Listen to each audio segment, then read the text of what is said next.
3 days after I buried my husband, the landlord of the house Marcus had been renting called me with words that turned my blood cold.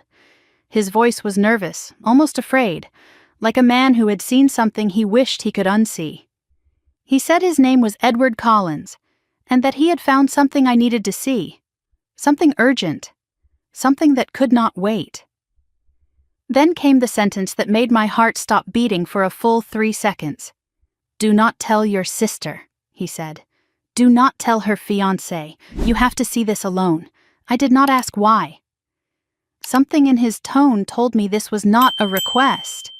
I grabbed my car keys with trembling hands and drove toward downtown Ashford, Connecticut, my pulse pounding the entire way.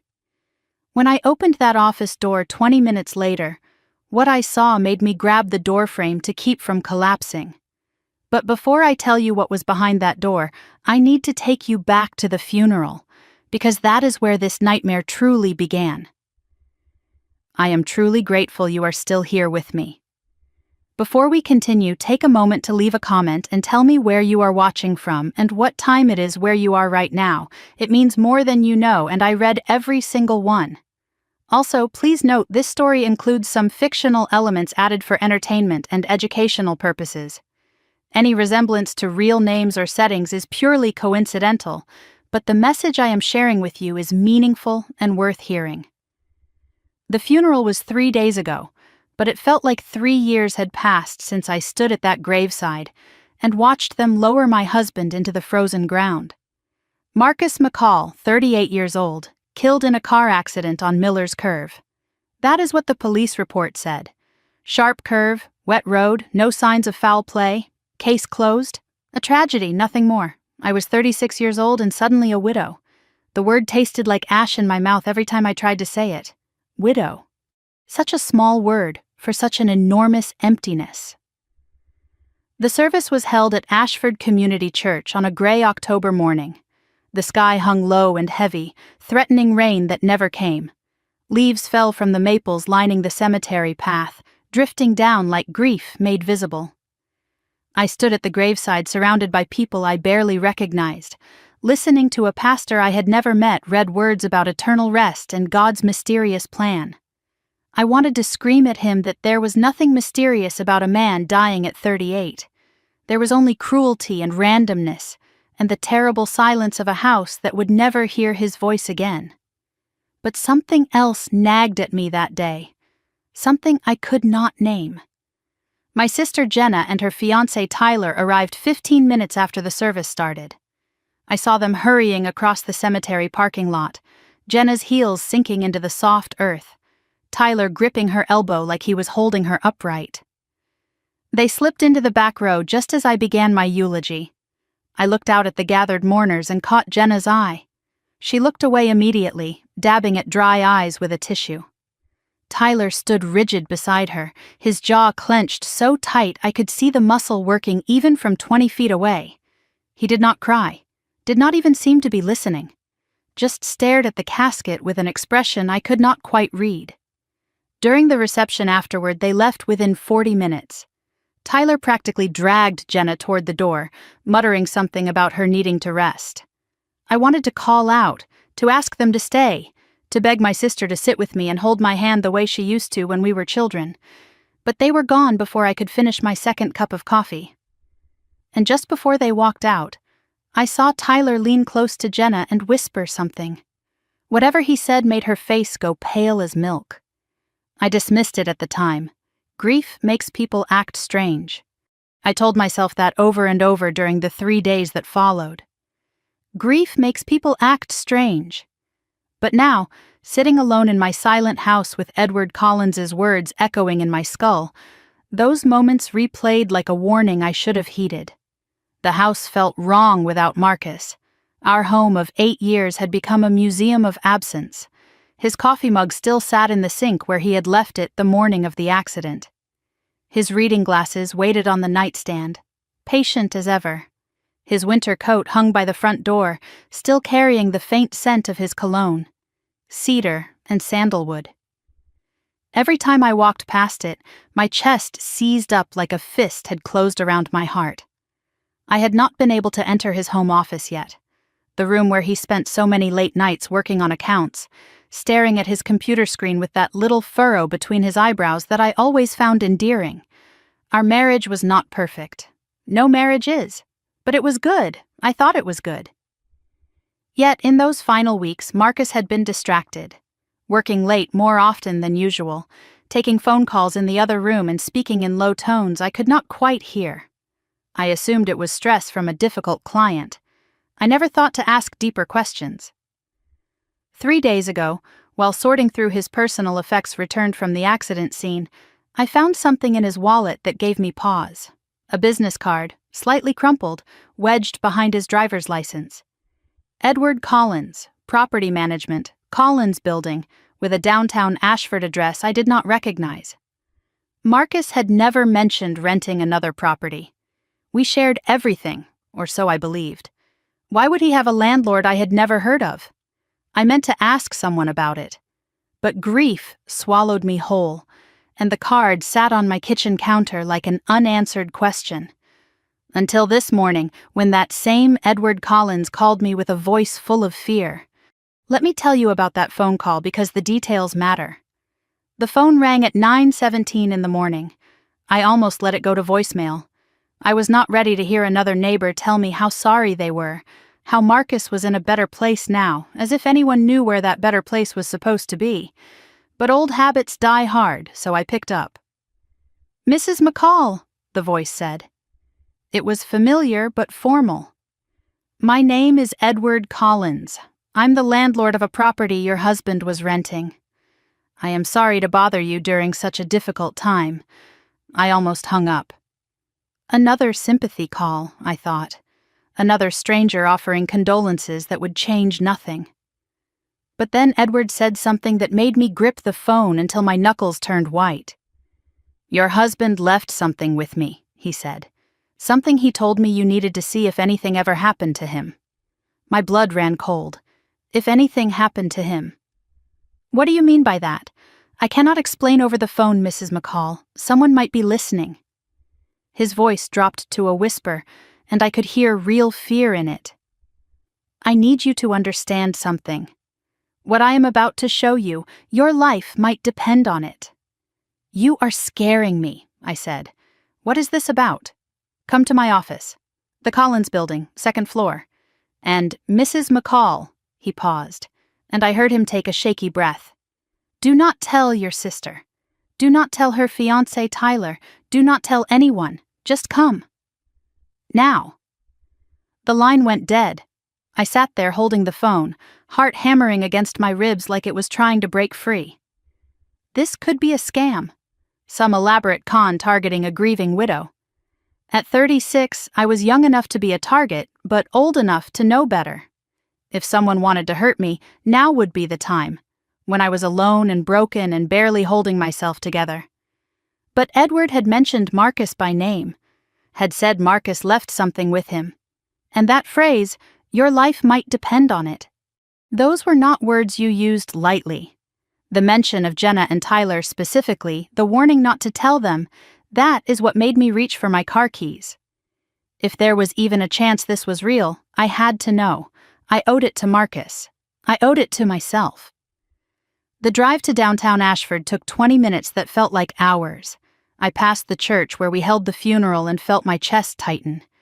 I passed the coffee shop where Marcus and I had our first date, the bookstore where he proposed, the park where we walked every Sunday morning when the weather was kind. Every landmark was a memory now. Every street corner was a ghost. My mind raced with questions I could not answer. What did Marcus leave? Why did he not tell me about this rental property? What did any of this have to do with Jenna? My sister and I were not close the way we used to be, but we were still family, still blood. Why would a stranger warn me not to tell her? As I drove, another memory surfaced unbidden. 6 months ago, my grandmother Helen died suddenly of a stroke. Grandmother Helen, who raised Jenna and me after our parents divorced. Helen, who left behind a family trust worth millions that I still did not fully understand. Helen, who, in her final weeks, had seemed anxious and secretive and not herself at all. I remembered the last time I saw her alive. She grabbed my hand with surprising strength and looked at me with eyes full of something that might have been fear. "Promise me you will be careful, Erin," she said. "Promise me you will watch out for yourself." At the time, I thought it was the ramblings of an old woman facing death. Now I was not so sure. The Collins building appeared on my right, a 3-story brick structure that looked like it had been standing since before the Civil War. I parked and sat in my car for a long moment, gathering courage. The building looked almost abandoned. No lights in the windows, no cars in the small lot. I almost drove away, almost convinced myself this was crazy. But Marcus's face flashed in my mind. The way he looked the morning of the accident, distracted and worried, like he wanted to tell me something but could not find the words. I got out of the car. The front door was unlocked, which felt wrong. Inside, the hallway was dim, lit by a single bulb that cast long shadows. A narrow staircase led upward, each step creaking under my weight. The smell hit me halfway up, old wood and dust and something else, something familiar, furniture polish, the same scent that always clung to Marcus's clothes when he came home from work. The second-floor hallway was even darker. Edward's office waited at the end, door slightly ajar, no light visible inside. My instinct screamed that something was wrong. Or maybe, impossibly, that something was finally right. I reached for the door, hand trembling. As I pushed it open, another scent hit me. This one stopped me cold. Cedar and sandalwood. Marcus's cologne. The cologne he wore every single day of our marriage. The cologne that should not be in this room because Marcus was dead, buried, gone forever. My heart stopped. I stepped into the dark office. An older man stood by the window, silhouetted against the gray afternoon light. He turned when I entered, and I saw fear in his weathered face. "Thank you for coming, Mrs. McCall," he said quietly. "What is this about?" My voice came out steadier than I expected. "What did my husband leave?" Movement behind him, in the shadows near the filing cabinets. Someone else was in the room. A figure stepped forward into the dim light. My knees buckled. I grabbed the doorframe to keep from falling. The room spun. My vision blurred. Because the man standing in front of me, alive and whole and looking at me with tears streaming down his face, was Marcus, my husband, the man I had buried 3 days ago. "Erin," he said. His voice. God, his voice. The voice I thought I would never hear again. "I am so sorry. I am so sorry I had to do this to you." He took a step toward me, arms reaching out, but I stepped back, pressing myself against the door. Because dead men do not speak, dead men do not apologize, dead men do not stand in dark offices waiting for their widows. "What?" I whispered. "What is happening?" Marcus's face crumbled with grief and something else. Fear. "I had to fake my death, Erin, because someone in your family is trying to kill us both. And I think I know who." The room tilted. The floor seemed to rise up to meet me. My legs gave out completely, and if Edward had not rushed forward to catch me, I would have hit the ground. They guided me to a chair, but I could not stop shaking. Every nerve in my body was firing at once, sending signals my brain refused to process. My husband was standing in front of me. My dead husband, the man whose casket I watched descend into frozen earth 3 days ago. Marcus knelt in front of me and took my hands in his. His hands were warm, real, alive. I touched his face, felt the stubble on his jaw, traced the familiar scar above his left eyebrow from a bicycle accident when he was 12. He had told me that story on our 3rd date, laughing at his own childhood clumsiness. "You are real," I whispered. "You are actually real." Tears streamed down both our faces. His shoulders shook with silent sobs, and for a moment we just sat there, 2 people drowning in an ocean of impossible emotion. I had mourned this man. I had picked out his casket, chosen the flowers for his funeral, written a eulogy that tore my heart into pieces. I had lain awake at night reaching for his side of the bed and finding only cold sheets, And now he was here, breathing, crying, holding my hands like he would never let go. But then, something shifted inside me. The shock began to crystallize into something harder, something with sharp edges. I pulled back from his touch. My grief transformed into rage so sudden and fierce it frightened me. "I buried you," I said. My voice cracked on the words. "I buried you, Marcus. I have not slept in 3 days. I have barely eaten. I thought my life was over." Before I knew what I was doing, my hand connected with his face. The slap echoed through the small office like a gunshot. Marcus did not flinch. He did not try to defend himself. He just knelt there and took it. "I deserved that," he said quietly. "You deserve worse. You deserve so much worse." But even as the words left my mouth, I was pulling him into my arms, holding him so tight I could feel his heartbeat against my chest. He was alive. Whatever else was true, whatever madness had led us to this moment, my husband was alive. We stayed like that for a long moment, neither of us willing to let go. But finally I pulled away, wiping my eyes with the back of my hand, trying to compose myself enough to think clearly. "Explain," I said. "Now. All of it." Marcus looked at Edward, who nodded gravely from his position by the window.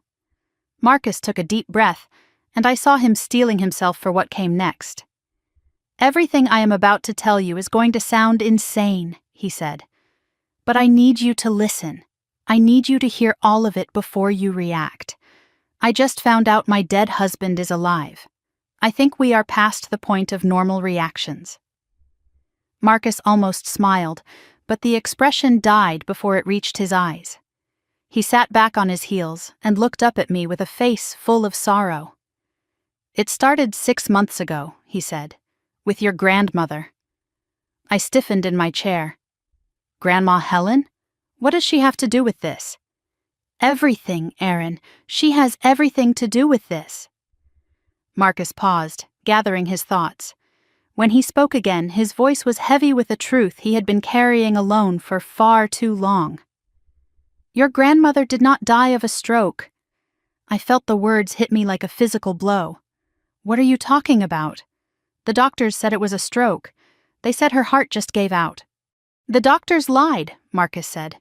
"Or at least one doctor did. The one who signed her death certificate." The room seemed to shrink around me. "Marcus, you are scaring me." He took my hands again, and this time I did not pull away.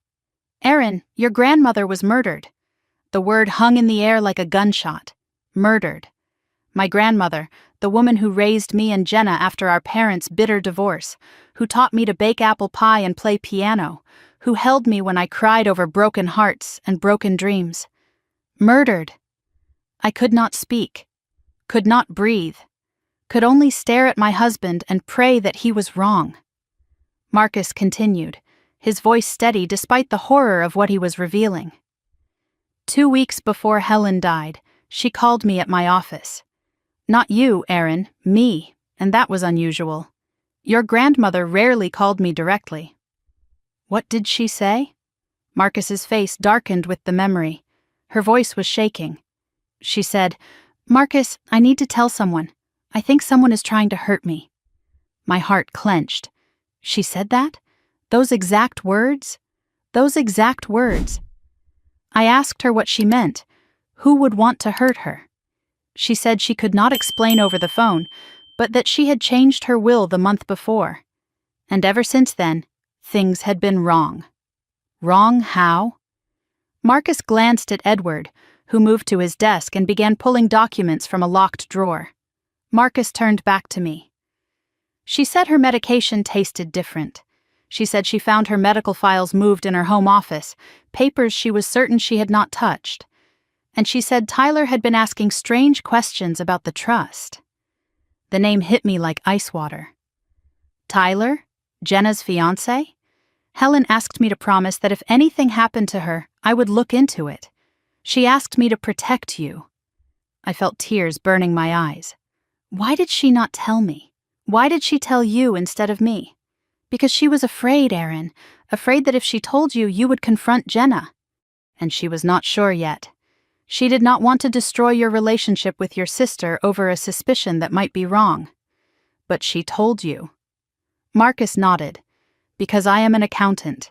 Because I know how to follow money. Because I am not blood, so I could investigate without anyone in your family knowing. Edward approached with a thick manila folder and set it on the small table beside my chair. Helen gave this to me 3 weeks before she died, he said quietly. She told me if anything happened to her, I should give it to Marcus. I looked at the folder like it might bite me. What is in it? Marcus opened it and spread the contents across the table. Documents, photographs, bank statements, printouts of emails and phone records. The evidence of a crime I had never imagined. This is what your grandmother found, Marcus said. This is why she died. He walked me through it piece by piece. The Whitmore Family Trust, established by my great-grandfather Arthur in 1948, currently worth $4.2 million. Helen was the sole trustee, with full authority to manage distributions and change beneficiaries. For decades she had managed it conservatively, letting it grow, living simply despite her wealth. But 8 months ago, Helen noticed discrepancies in the quarterly statements. Small withdrawals from a secondary investment account. $2,000 here, $5,000 there. Amounts small enough to miss if you were not paying attention. But Helen always paid attention. Edward slid a worn leather ledger across the table. Your grandmother kept meticulous records, he said. She tracked every penny of that trust since 1973. I opened the ledger and saw Helen's elegant handwriting, her careful calculations, dates circled in red ink, question marks in the margins. At the bottom of one page she had written, "Someone is stealing from the family. Who?" The total missing was $53,000 over 18 months. Not enough to cripple a $4 million trust, but enough to notice if you were looking. And Helen was always looking. She traced the withdrawals, Marcus continued. They were made using her account credentials, but from a computer she did not own. She hired a private IT consultant to find the source. I knew what he was going to say before he said it. The trail led to Hartford Mutual Bank, Marcus said. The same bank where Tyler Brennan works as an investment associate. I closed my eyes, trying to make the pieces fit into some other picture, some configuration that did not make my sister's fiancé a thief. But the evidence was right there in front of me, documented in my grandmother's careful hand. Helen confronted him, Marcus said. 2 months before she died, she invited Jenna to lunch and laid out everything she had found. The withdrawals, the computer trail, all of it. And Jenna denied it, I said. She must have denied it. Marcus's expression hardened. She lied. She looked your grandmother in the eye and said she had no idea what Tyler was doing. But Helen did not believe her. Edward spoke up, his voice heavy with old grief. Helen told me that conversation broke her heart. She said Jenna did not even flinch, just lied to her like it was nothing. I felt something crack inside me. The foundation of everything I thought I knew about my family was crumbling. After that confrontation, Marcus continued, Helen changed her will. The original split was 50-50 between you and Jenna. But she changed it to 70% for you, 30% for Jenna.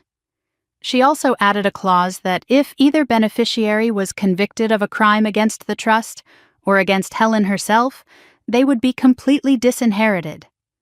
I understood immediately. She was protecting herself, protecting me. She hoped it would be enough, Marcus said.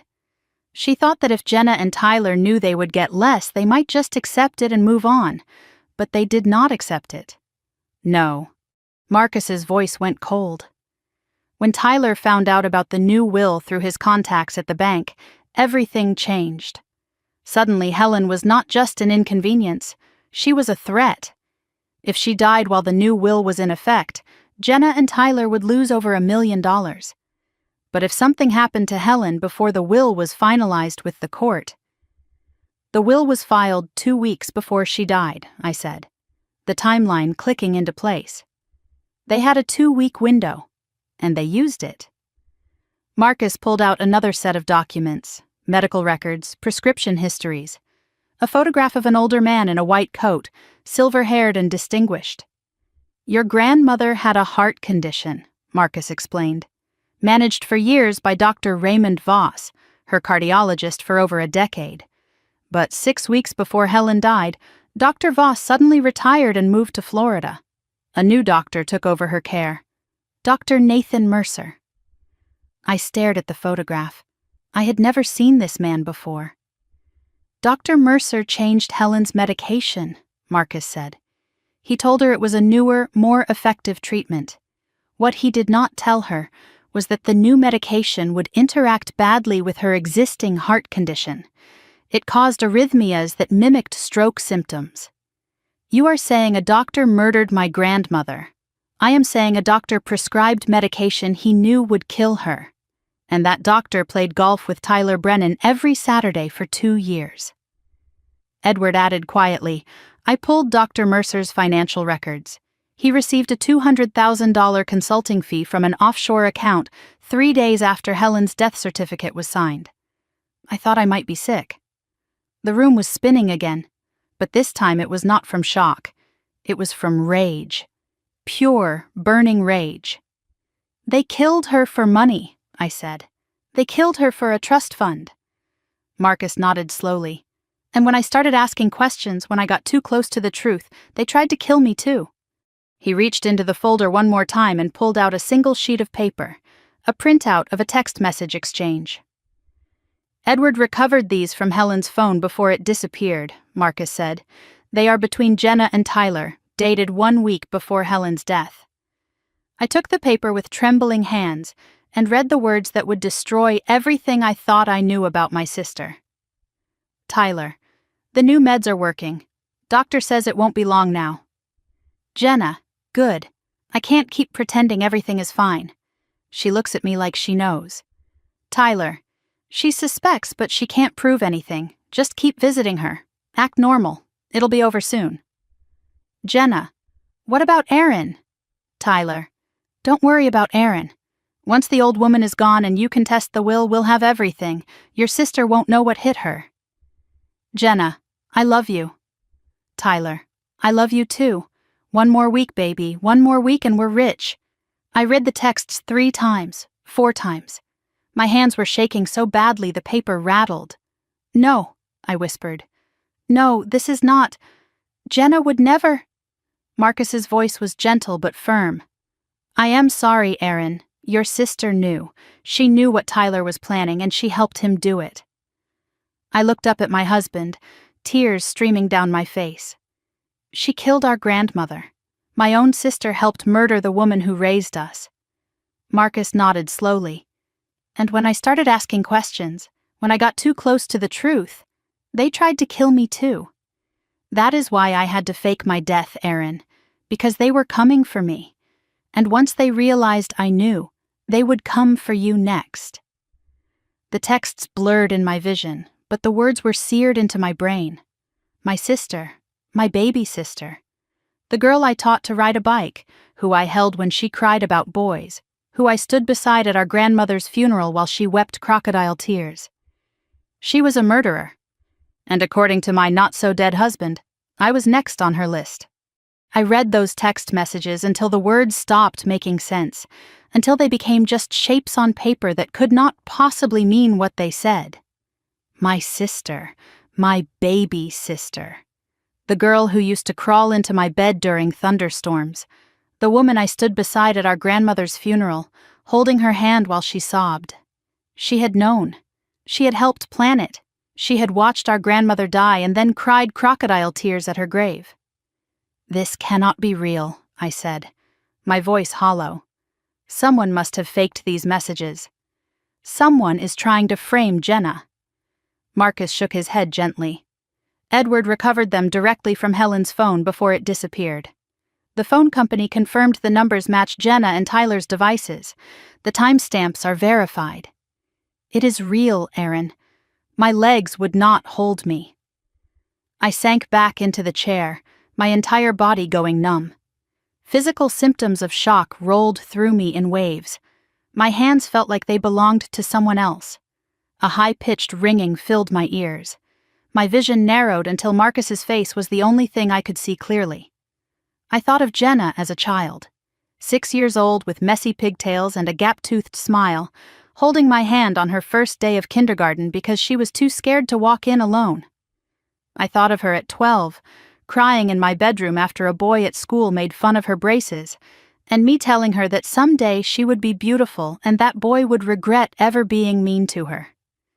I thought of her at 25, glowing with happiness when she introduced me to Tyler, telling me she had finally found the one.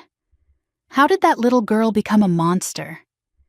She was at the funeral, I whispered. She cried. She gave a eulogy about how much Grandma meant to her. She talked about Sunday dinners and Christmas traditions, and how Helen taught her to be strong. Marcus knelt in front of me again. She has been playing a role for months, Aaron, maybe years. I looked up sharply. Years? Marcus glanced at Edward, who nodded slowly. There is more you need to know about the trust, Edward said. About why this happened, about what your grandmother discovered before the theft even began. Then tell me. My voice came out harder than I intended. Tell me everything. I need to understand how my sister became a killer. Edward moved to his desk and pulled out a thick binder marked Whitmore Family Trust in faded gold lettering. He carried it to the table and opened it carefully, revealing decades of documents, photographs, and financial statements. Your great-grandfather, Arthur Whitmore, built a small manufacturing empire in Connecticut in the 1940s, Edward began. When he died in 1978, he left everything in a trust for his descendants. Your grandmother Helen became the sole trustee in 1992 after her mother passed. I knew some of this. Helen had mentioned the trust occasionally, usually when explaining why she lived so simply despite owning a large house and never seeming to worry about money. The current value of the Whitmore Family Trust is $4.2 million, Marcus said. It generates roughly $200,000 annually in interest and dividends alone. Whoever controls it controls a small fortune.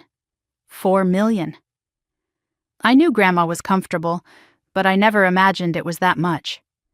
Edward smiled sadly. Your grandmother lived simply by choice, not necessity. She believed wealth should be a safety net, not a lifestyle. She used to say that money was like water. Hold it too tightly and it slips through your fingers. Let it flow, and it nourishes everything it touches. That sounded exactly like Helen. I could almost hear her voice saying those words. The trust generates income, Marcus continued, but the principal has been growing for decades through careful investment. It is a significant inheritance. Significant enough to kill for, apparently. That is why Tyler targeted Jenna, I said, the realization crystallizing. He did not fall in love with her. He researched her. Marcus nodded grimly. Tyler Brennan did not meet your sister by accident at that charity gala 3 years ago. He knew exactly who she was, who her family was, and what she stood to inherit. He positioned himself to access that money. Your sister was not his girlfriend. She was his mark. The word made me flinch. Mark, like a target, like prey. Edward pulled out a stack of bank statements and spread them across the table. Your grandmother first noticed the discrepancies 8 months ago. She was reviewing quarterly statements, something she did religiously. Helen never trusted anyone else to manage her money. She checked every number herself. I remembered that about her.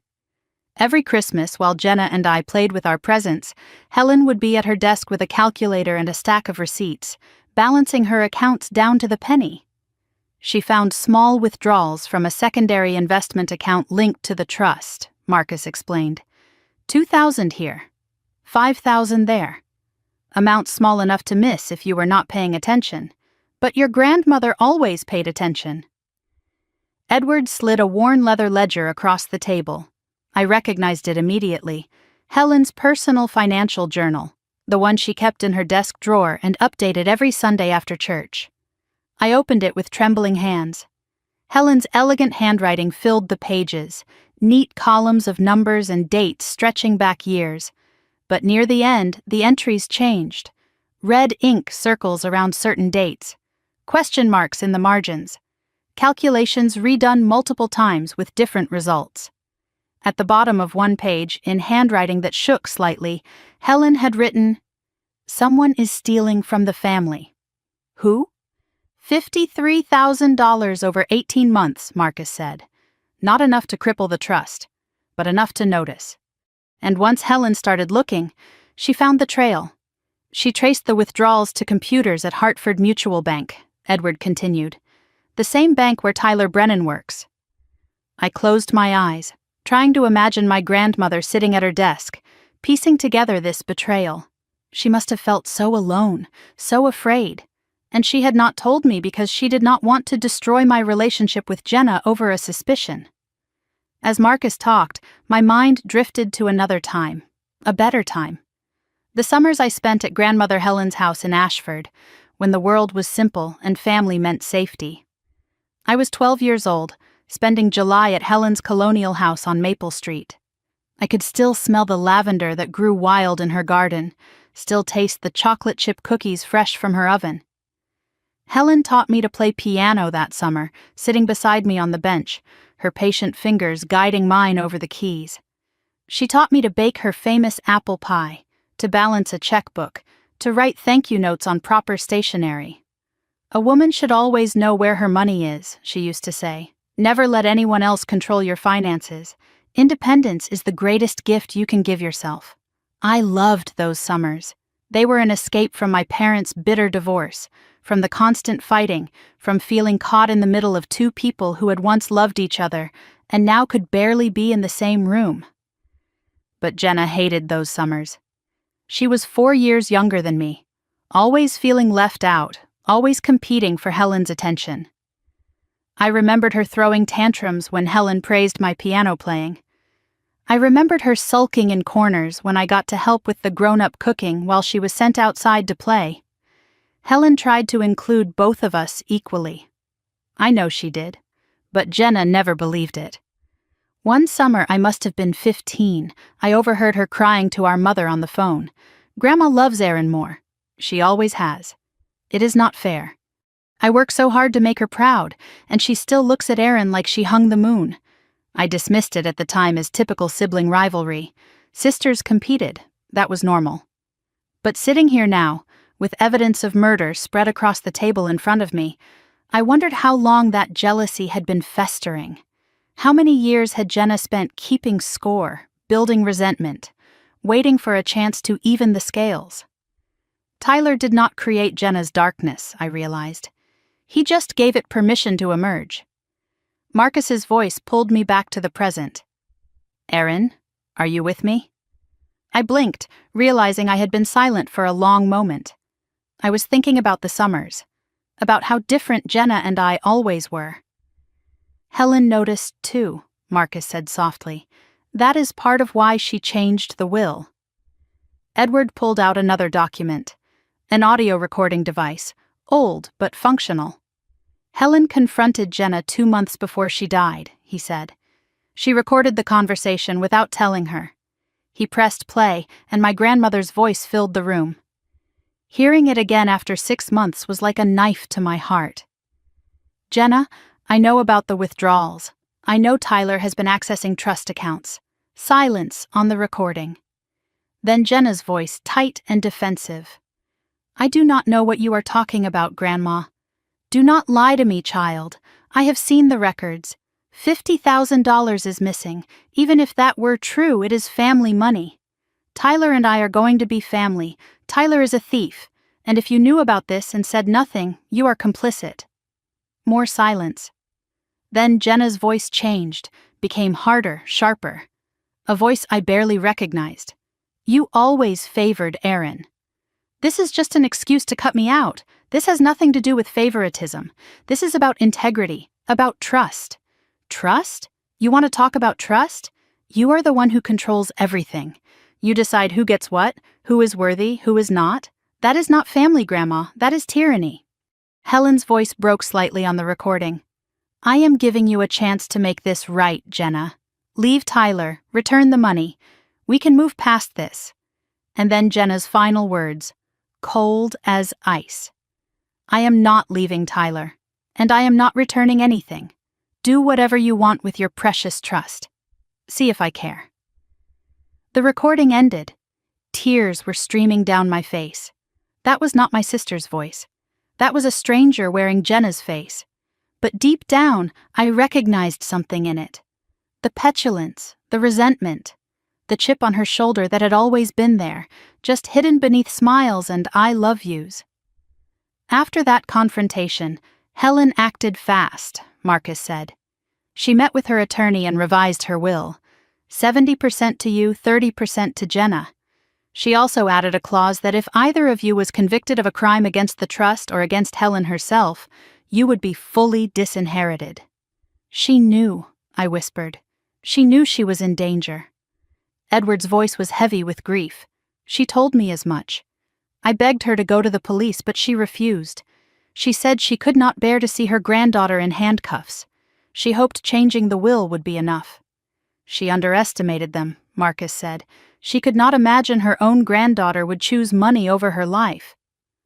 The timeline tightens, I said, pieces falling into place. Helen changed her will on August 15th. She died on September 20th. 5 weeks. Tyler found out about the will change within days, Marcus confirmed. His contact at the bank leaked the information. By August 20th, he had already reached out to Dr. Mercer. By September 1st, Helen's medication had been switched. 5 weeks from will change to murder. They killed her in 5 weeks. I could barely get the words out. Like she was nothing. Like 63 years of life meant nothing compared to money.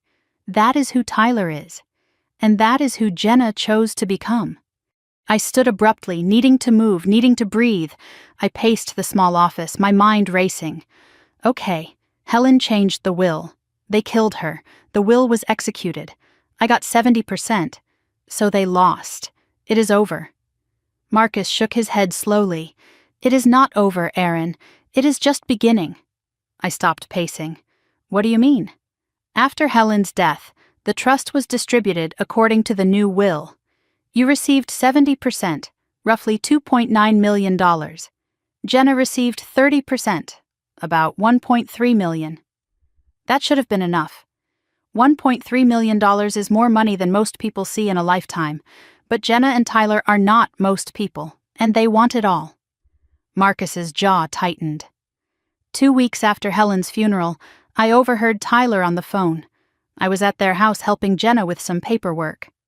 Tyler did not know I was in the next room. What did he say? His voice dropped. He said, "The old woman was phase 1. Now we need to work on the sister." Once Aaron is out of the picture, Jenna inherits everything as next of kin. The words hit me like a physical blow. Out of the picture. He meant kill me. You are worth $2.9 million dead, Marcus said. And once I started asking questions about Helen's death, I became a liability too. The car accident, I whispered. It was not an accident. 3 weeks ago, I was driving home late from work. A black SUV ran me off the road on Miller's Curve. I only survived because I saw them coming and braked early. That is when I knew I had to disappear. They thought they killed me. And as long as they believe that, I can help you take them down. I sank back into my chair, the weight of everything crushing down on me. My sister was planning to kill me. My sister, who brought me casseroles after Marcus's funeral and held me while I cried, was calculating how to make my death look like an accident. So I am next, I said. They are going to try to kill me. Marcus took my hands. Not if we stop them first. But Aaron, there is something else you need to know. What else could there possibly be? You cannot go home tonight. Tyler has been watching your house for days. And this morning, before Edward called you, his voice caught, Marcus struggled to continue. This morning, Jenna asked your neighbor when you usually leave for work, Edward added grimly. They are already planning their next move. Marcus squeezed my hands. Which means we need to plan ours. My sister was tracking my schedule. My sister, who brought me casseroles and held me while I cried, was calculating the best time to have me killed. And somewhere in my grief-fogged brain, A cold, hard voice whispered something I never thought I would think about my own flesh and blood. Then we will just have to strike first. The question burned in my throat, demanding to be asked, even though part of me was not sure I wanted the answer. I stared at Marcus, my mind racing with everything I had just learned. The trust fund, the murder, the text messages. Tyler's plan to kill me. But one thing still did not make sense. One piece of this nightmare puzzle refused to fit. How? I finally asked. How did you fake your own death? I saw your body, Marcus. I identified you at the morgue. Marcus and Edward exchanged a look. The kind of look that said, this is where it gets complicated. You did not see my body, Aaron. Marcus's voice was gentle but firm. You saw what we wanted you to see. That is impossible. I touched your hand. It was cold. It was you. It was a body, but it was not mine. I felt the room spin again. Whose body was it? Edward stepped forward. A John Doe from the county morgue. Homeless man, no family, died of exposure 3 days before Marcus's accident. Similar height, similar build. No one to claim him. No one to miss him. My stomach turned. You used a dead homeless man to fake my husband's death? Marcus reached for my hands. I know how it sounds. But Aaron, it was the only way. And I could not tell you. If you knew, if your grief was not real, Tyler would have seen through it instantly. He was watching you. He is still watching you. Your authentic devastation was the only thing that kept you alive. The betrayal stung. Not just that Marcus had deceived me, but that he was right. My grief had been real. My tears had been real. And that authentic devastation, that bone-deep sorrow that had nearly destroyed me, had been my only protection. Marcus continued, his voice heavy with memories he clearly wished he could forget. It started with small things. About a month after Helen's funeral, I noticed my office computer had been accessed when I was not there. Files moved on my desk. Nothing taken, just disturbed. Like someone wanted me to know they had been there. A warning, the first of many. Then a car started following me home. Black SUV, tinted windows. Always staying 2 blocks back, just close enough that I would notice. It followed me for 3 nights in a row. Did you get a license plate? Marcus shook his head. They were too careful. But then the messages started. He pulled out his phone, scrolled to a screenshot, and showed me the screen. The text was brief and terrifying. Stop asking questions about Helen Whitmore. I deleted it immediately, Marcus said, but I knew they were on to me.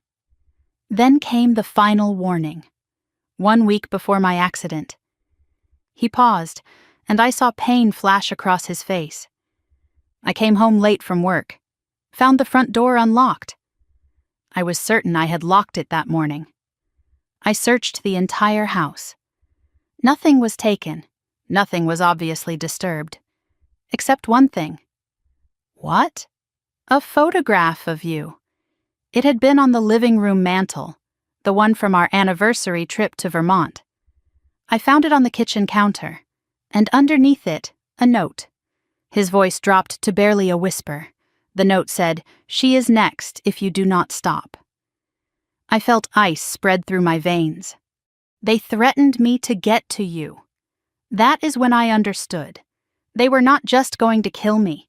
They were going to make me watch them destroy you first, use you as leverage to keep me silent, and then eliminate us both once they had what they wanted. So you decided to disappear. I could not go to the police. Tyler has connections everywhere. His uncle is a city councilman with friends in the department. I could not warn you because you would have confronted Jenna, and then they would have killed you both. I needed to vanish completely, in a way that would make Tyler believe he had won. Marcus knew he could not fake his death alone. He needed help from people Tyler did not know about, people completely outside his surveillance network. The first person I contacted was Edward, Marcus said, nodding toward the older man. Helen had trusted him with everything, her backup phone, her evidence, her suspicions. I knew I could trust him, too. Edward's voice was rough with emotion. Helen was like a sister to me. We served on the town council together back in the 80s. When she died, I knew something was wrong. I just could not prove it. When Marcus came to me with his plan, I agreed immediately. Edward provided the safe house, Marcus continued. His family owns a cabin in Vermont, completely off the grid. No paper trail, no connection to me or to you. It is where I have been hiding for the past 3 weeks. But they needed someone else. Someone with medical expertise who could make a fake death look completely real. That is where Dr. Nathan Cole came in, Marcus said. Who? Edward answered. Nathan was Helen's personal physician for 20 years before he retired and moved to Maine. They stayed in touch. When Marcus told him what really happened to Helen, how her medication was switched, how Dr. Mercer betrayed his oath, Nathan was furious. He agreed to help immediately. Dr. Cole is a retired forensic pathologist, Marcus added. 32 years of experience. He knew exactly how to stage an accident scene that would fool everyone, and he had contacts at the county morgue who owed him favors. Most importantly, Tyler Brennan had no idea Dr. Cole existed. Marcus's voice grew quieter as he described what happened 3 weeks ago. The night the world thought he died. October 3rd. 11:47 at night. I was driving home on Route 9, approaching Miller's Curve, the most dangerous stretch of road in Ashford. Sharp turn, steep drop, no guardrail for a 100-foot section. 3 people had died there in the past decade. I knew Tyler's people would be watching. I had seen the black SUV in my rearview mirror when I left the office. They were not even trying to hide anymore. What they did not know was that Dr. Cole was waiting in the woods near the curve. He had the body from the county morgue already prepared, dressed in my clothes, wearing my watch, carrying my wallet. I drove toward the curve, watching the headlights in my mirror grow closer. The SUV was accelerating. This time they were not keeping their distance. This time they intended to finish what they had started. I had seconds to act. I jerked the wheel hard right, sending my car toward the section where the guardrail was missing. But instead of crashing through, I braked at the last possible moment, threw open the door, and rolled into the drainage ditch. Dr. Cole was there, pulling me into the darkness before I even stopped rolling. Behind us, my car, rigged with a delayed accelerator, continued forward. It smashed through the gap in the guardrail and plummeted into the ravine below. The SUV stopped. I watched through the brush as someone got out and walked to the edge. They looked down at the wreckage for a long moment. Then they got back in the car and drove away. They did not check further. Why would they? No one could survive that fall. And the body? Dr. Cole had already placed it in the driver's seat before I started driving that night.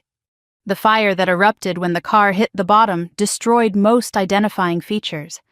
The dental records matched, because Dr. Cole had accessed my file months earlier and made subtle alterations. By the time the police arrived, there was nothing left but a burned corpse and a grieving widow waiting to be notified.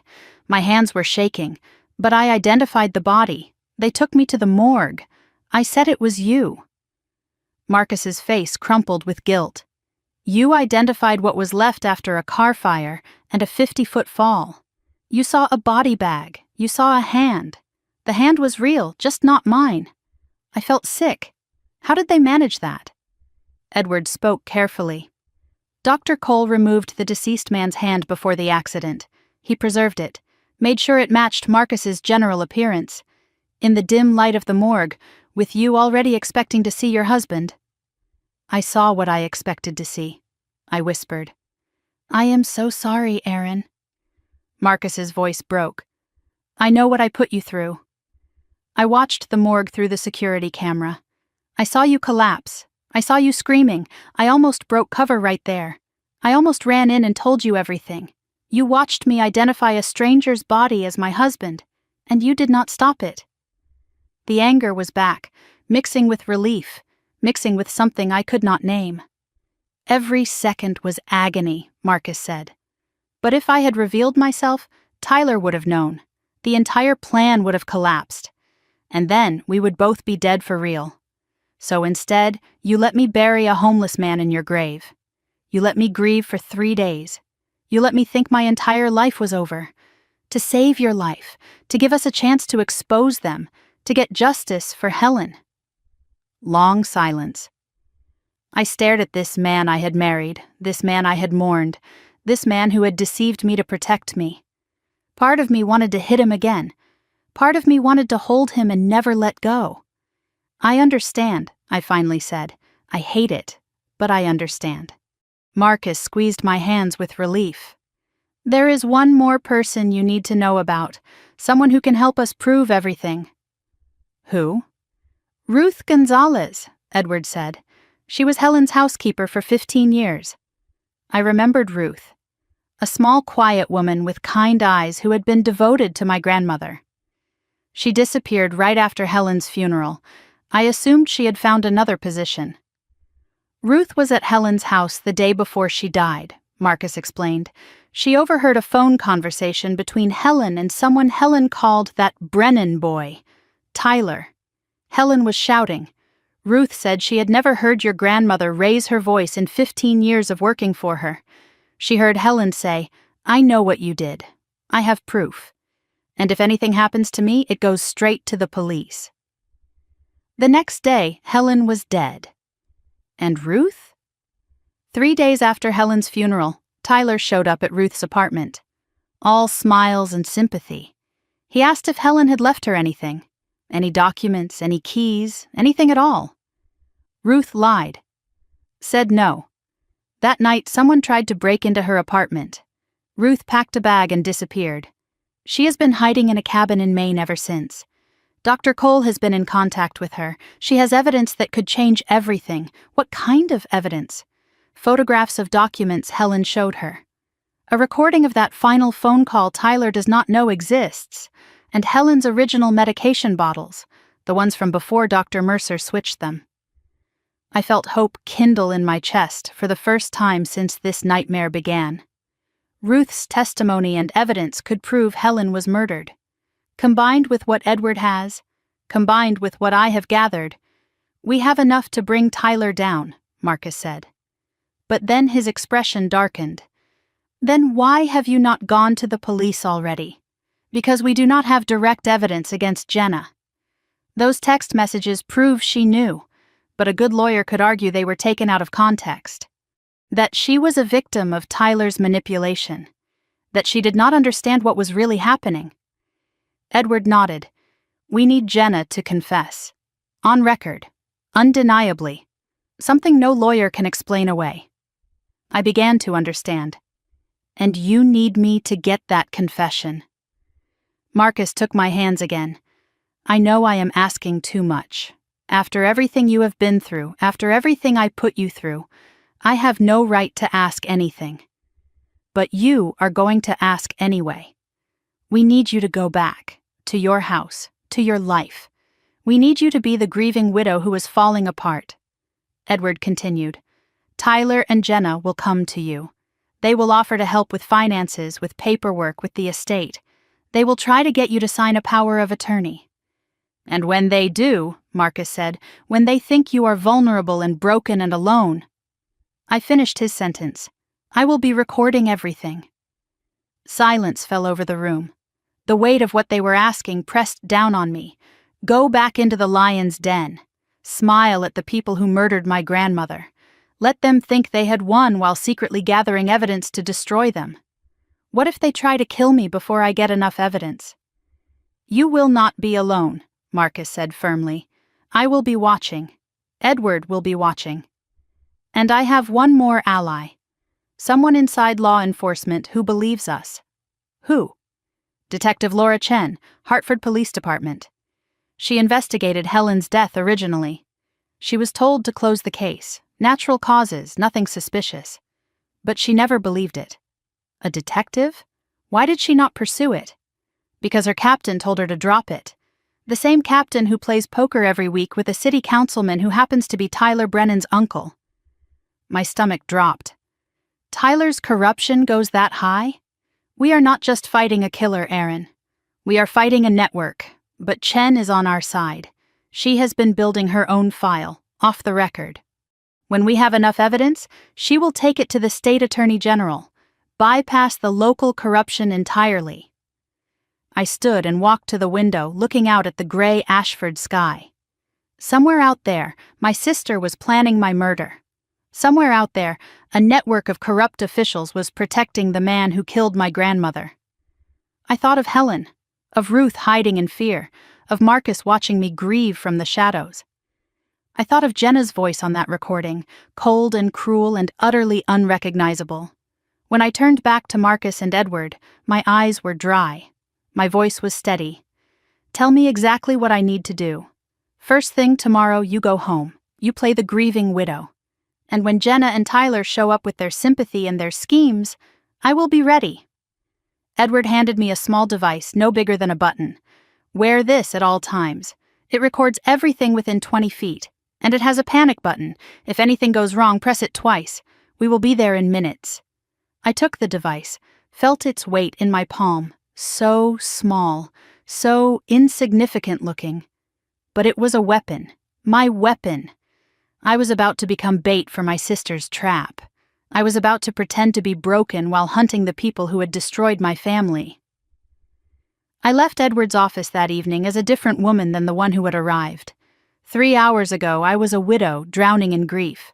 Now I was a soldier preparing for war, and my enemy wore my sister's face. The house felt different when I walked through the door the next morning. Not because anything had changed, but because I had. The same yellow curtains hung in the kitchen windows. The same family photos lined the hallway. The same smell of lavender from the diffuser Marcus had bought me last Christmas. But I was not the same woman who had left this house yesterday morning, numb with grief and barely able to function. Now I was a weapon, and this house was my battlefield. I paused at the threshold, took a deep breath, and prepared to become someone else. The recording device was pinned inside my bra, small and undetectable, always listening. I touched Marcus's coat still hanging by the front door, let the grief wash over my face. The grief was real. I was still mourning, just not for the reason anyone watching would think. I was mourning the sister I thought I had, the family I thought I knew, the life I thought was waiting for me. I moved through the house slowly, deliberately. Marcus had warned me that Tyler might have cameras inside. Every movement had to look like a broken woman barely holding herself together. I picked up Marcus's coffee mug from the sink, the one I had not been able to wash since the accident. I held it to my chest and let tears fall. The tears were real, too. I did not have to fake those. As I set down the mug, my eyes caught something that made my blood run cold. A small black object wedged behind the fruit bowl on the kitchen counter. It was no bigger than a button, but I recognized it immediately. A listening device. My heart rate spiked, but I kept my face neutral. I pretended not to notice. I continued my performance of grief, making coffee I did not want, sitting at the kitchen table and staring at nothing. All while knowing that somewhere Tyler Brennan was listening to every sound I made. He was not just planning to kill me. He was already inside my home. 2 hours later, the doorbell rang. I opened it to find Jenna and Tyler standing on my porch, picture perfect in their concern. Jenna held a casserole dish covered in tin foil. Tyler carried grocery bags bulging with food I would never eat. They looked like the ideal supportive family, rushing to help their grieving relative. "Oh, Aaron," Jenna's voice dripped with sympathy. "We have been so worried about you." She pulled me into a hug before I could react. Her arms wrapped around me, familiar and strange at the same time.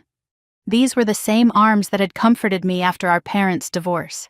The same arms that had held me when my first boyfriend broke my heart. The same arms that had helped orchestrate our grandmother's murder. I forced myself not to stiffen, not to pull away. I let her hold me and patted her back like a grateful sister should. "Thank you for coming," I said, my voice carefully weak. "I do not know what I would do without you." Tyler stepped inside without being invited, already scanning the room with eyes that missed nothing. He set the grocery bags on the counter, right next to the listening device he had planted, and turned to me with a smile that never reached his eyes. "You should not be alone right now," he said. "Family needs to stick together." I watched him through lowered lashes as Jenna bustled around my kitchen, putting away groceries and making sympathetic noises. Tyler's eyes landed on Marcus's desk in the corner of the living room, the desk where Marcus had kept his files, the desk where evidence of his investigation might still be hidden. Tyler lingered there a moment too long before catching himself. "Is there anything we can help with?" he asked smoothly. "Paperwork? Bills? I know how overwhelming all of this can be after a loss. I have not been able to touch anything yet." I let my voice tremble. It is all still his. "Of course." Tyler's smile widened slightly. "When you are ready, I am happy to help sort through the financial stuff. That is my specialty, after all." I wanted to scream at him. I wanted to tell him I knew exactly what his specialty was: fraud, theft, murder. But I smiled weakly and said nothing.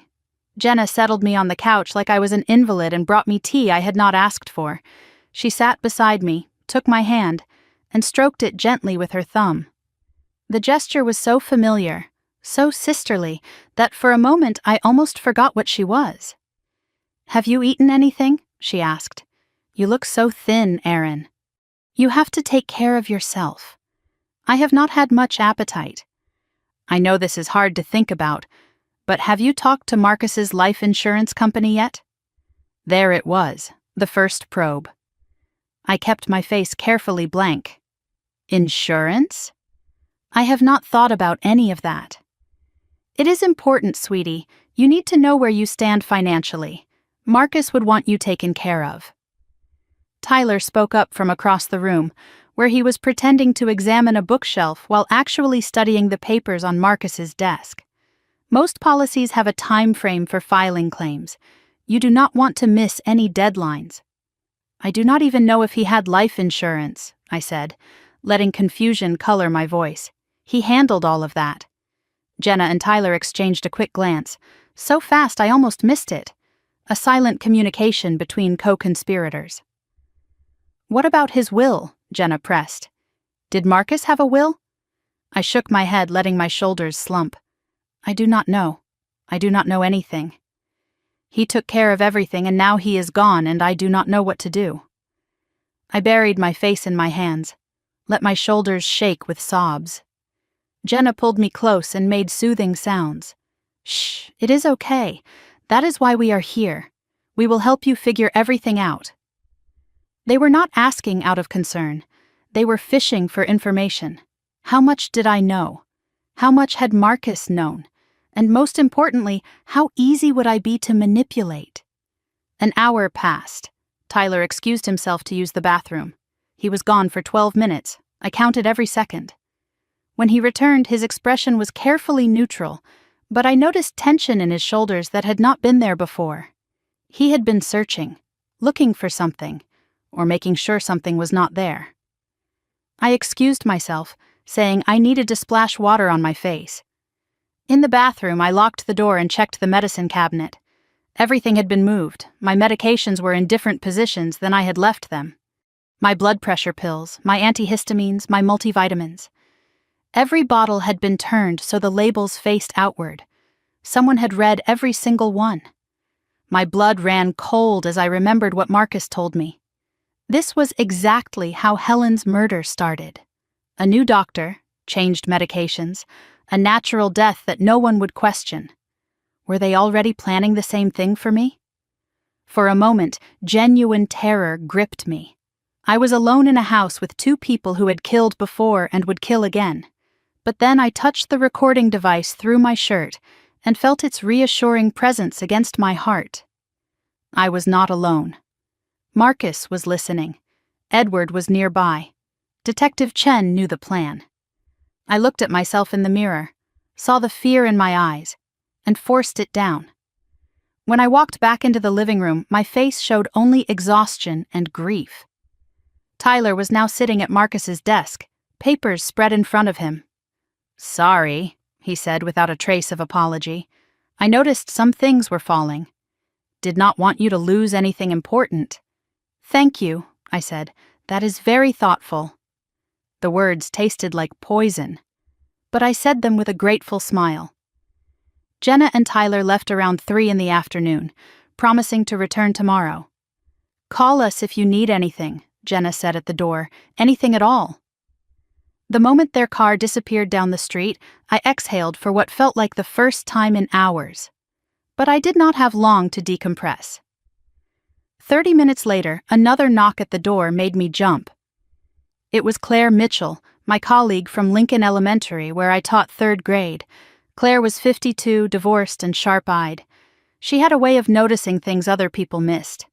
We had been friends for 8 years, ever since she helped me survive my first year of teaching. "I brought soup," she said, holding up a container, "and I need to talk to you about something." I let her in, grateful for a friendly face. But something in her expression made me nervous. She glanced around the living room before speaking, almost like she was checking to make sure we were alone.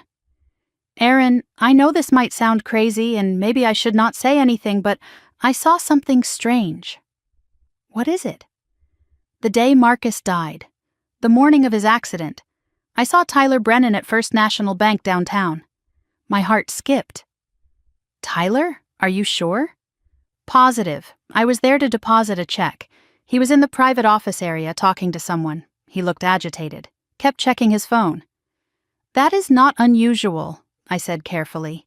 "He works in banking." "Hartford Mutual, not First National," Claire pointed out. And Aaron, when he saw me, his face went white. He practically ran out the back entrance. First National Bank handled the Whitmore Family Trust. Tyler was there the morning Marcus died. Doing what? Checking on the trust accounts? Making sure everything was in place before the murder? "I did not think much of it at the time," Claire continued. "But then, at the funeral, the way he and Jenna were acting, something felt off." "Off how?" Claire leaned closer, lowering her voice. "Jenna kept watching you, not like a worried sister, like she was studying you. And Tyler kept checking his watch, like he had somewhere else to be." She hesitated. "I know grief makes people act strange. But Aaron, I have known you for 8 years. I have seen you with your sister. That woman at the funeral did not look like someone who had lost a brother-in-law. She looked like someone waiting for a check to clear." After Claire left, I locked every door and closed every curtain. I retrieved the burner phone Marcus had given me, hidden inside a tampon box in the bathroom. Tyler would never think to look there. I turned on the shower for cover and called Marcus. His voice was tight with concern. "How are you holding up?" I wanted to claw her eyes out, I admitted, but I smiled and said thank you for the casserole. "I know how hard this is, but you are doing exactly what we need." I told him about Tyler searching the medicine cabinet, about the bottles being moved. Marcus went quiet. Then his voice came back, hard and worried. "They are already thinking about how to do it, how to make your death look natural." "Same playbook as Helen," I said. "We need to move faster than I thought. I am going to contact Detective Chen tonight. We need police protection ready to move the moment we have enough evidence. How much more do we need?" A confession. Something undeniable. Something that proves Jenna knew about Helen's murder before it happened. And if they try to kill me before we get it, they will not. They need you to sign over power of attorney first. They need legal access to the trust before you die, or everything goes to probate and they get nothing. So I am safe as long as I do not sign anything. Safe is a strong word. But yes, do not sign anything. Stall. Play confused. Play overwhelmed. Make them work for it. Evening fell. I sat in the dark living room, pretending to watch television while my mind raced through everything I had learned. I was about to go to bed when headlights swept across the window. A car pulled into my driveway. Jenna's silver Audi. I moved to the window, staying hidden behind the curtain. Jenna and Tyler were in the car, not getting out, just sitting there, talking. I remembered the listening device in my kitchen. If Tyler had planted bugs inside my house, maybe I could get close enough to hear them outside. I slipped out the back door and circled through the darkness. The October night was cold, my breath misting in the air. I crouched behind the hedges beside the driveway, just feet from Jenna's car. The windows were cracked open. They were smoking. Jenna always smoked when she was stressed. Tyler's voice drifted through the night air, impatient and sharp. She is perfect, completely falling apart. She does not suspect a thing. Are you sure? Jenna sounded uncertain. She seemed different. Something in her eyes. That is grief, babe. Trust me. She is broken. What about the documents? Did you find anything on Marcus's desk? Nothing useful. Either he did not keep files at home or someone cleaned them out. The landlord? That Collins guy? I am having him watched. So far, nothing suspicious. A pause. Then Jenna's voice again, harder now. How long until she signs? I will bring the papers next week. Tell her it is just to help manage her accounts during this difficult time. Standard stuff. And after she signs? Tyler's voice dropped, but I heard every word. Give it a month. Let things settle. Then we handle it the same way we handled the old woman. Quick, clean, natural causes. Jenna laughed, a cold, sharp sound that cut through the night like a blade. Poor Erin. She always was the trusting one. That is why this works. She will sign, she will smile, and by Christmas we will have everything. I pressed my hand over my mouth to keep from screaming. They were talking about my death like it was a business transaction, a line item on a spreadsheet. By Christmas, they would have everything, and I would be dead. The car started. Headlights swept across the yard. They drove away without ever knowing I was there. I crept back inside and stood in my dark kitchen, staring at the listening device Tyler had planted. They thought they were watching me. They thought I was weak and broken and alone. They had no idea that every word they had just spoken was burned into my memory. 1 month. They had given themselves 1 month to kill me. I intended to destroy them in half that time. The next morning I woke before dawn and began my counter-surveillance. Marcus had given me detailed instructions during our brief phone call, and I followed them exactly.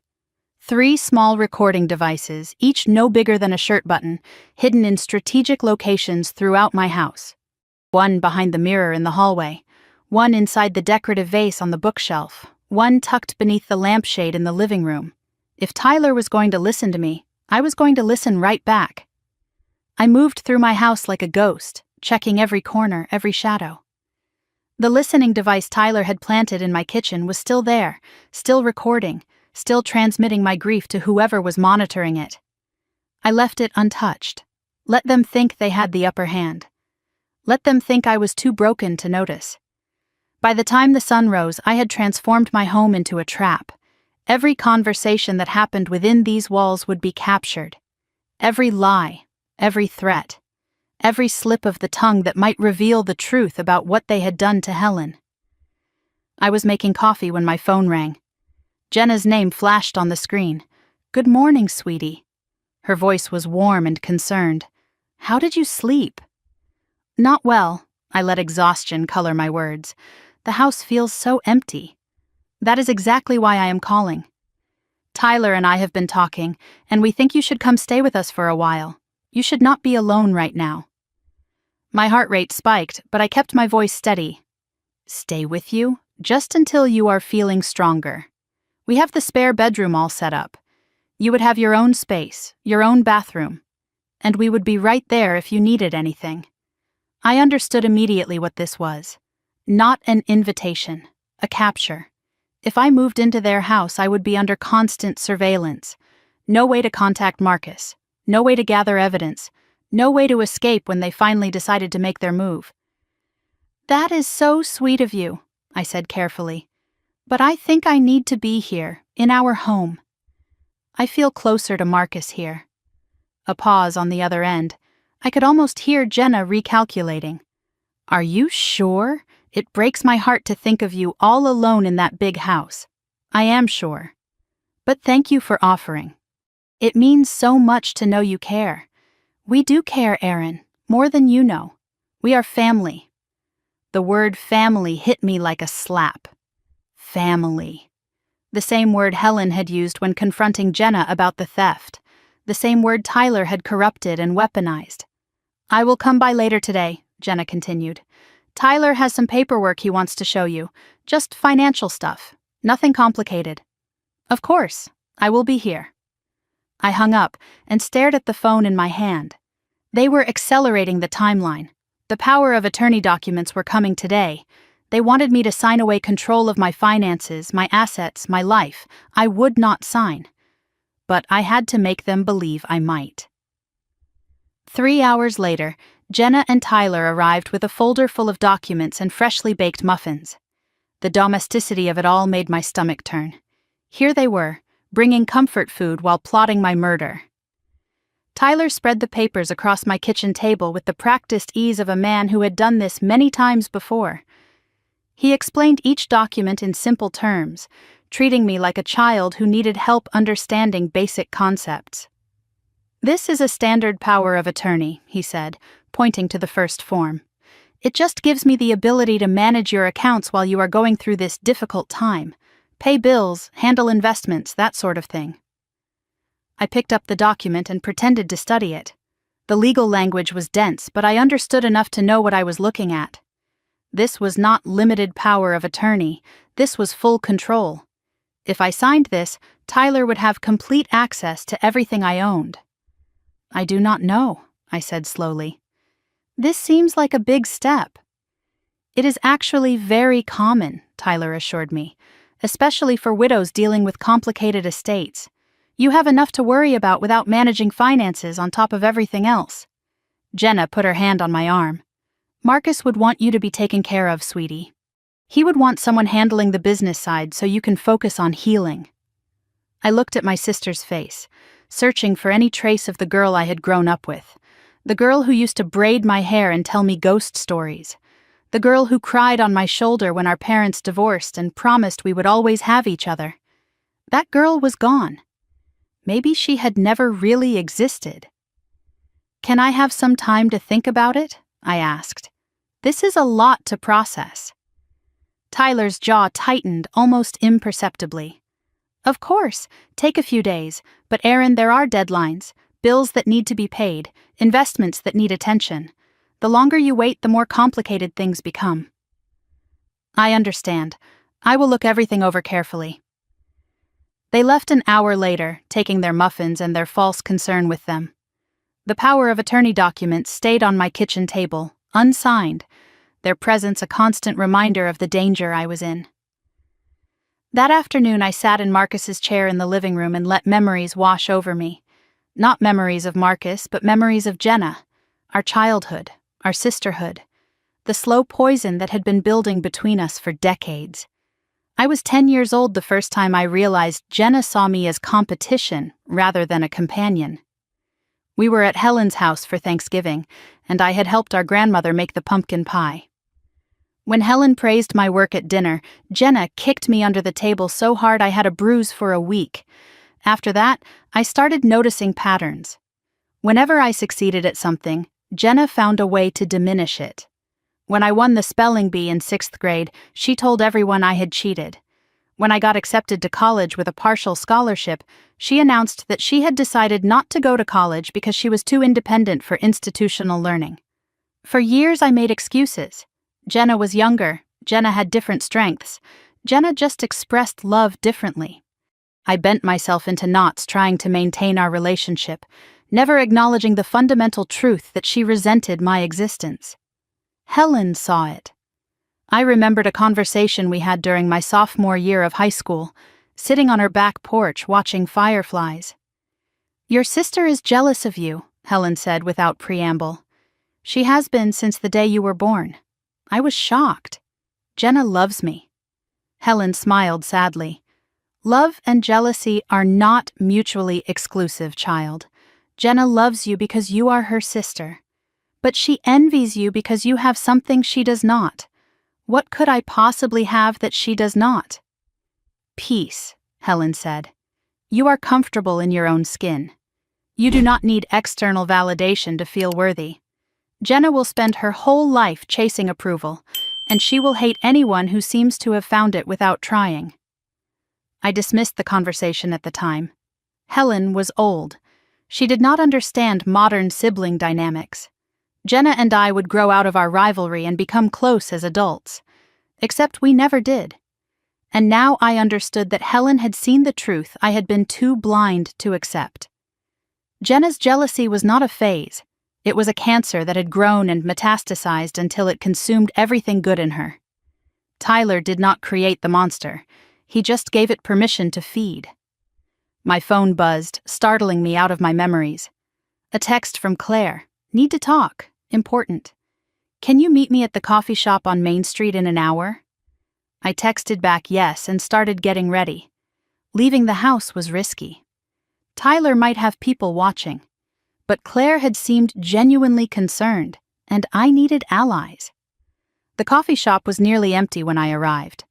Claire sat in a back booth, looking nervous. She had a folder in front of her, and she kept glancing at the door. "Thank you for coming," she said as I slid into the seat across from her. "I did some research after we talked yesterday. I should not have, probably. But something about Tyler kept bothering me." "What did you find?" Claire opened the folder and slid a printout across the table. It was a news article from a paper in Ohio dated 7 years ago. The headline made my heart stop. "Investment advisor charged with fraud, settles before trial."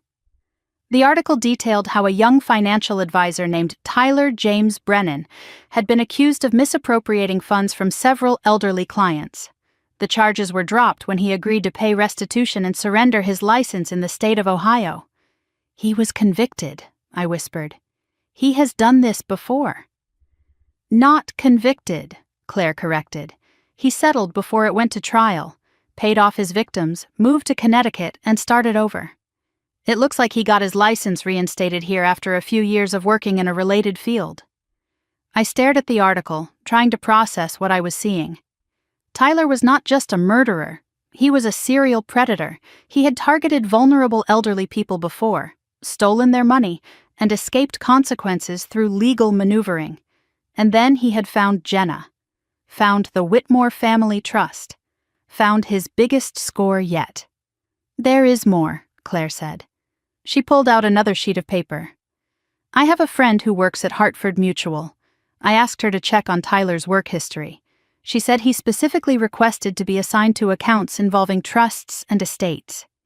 He sought out elderly clients. He hunts them," I said. "That is what he does. He finds older people with money and no protection, and he takes everything they have." Claire nodded grimly. "Your grandmother was not his first victim, Aaron.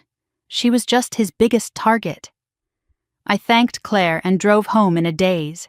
The pieces were falling into place, and the picture they formed was even more horrifying than I had imagined.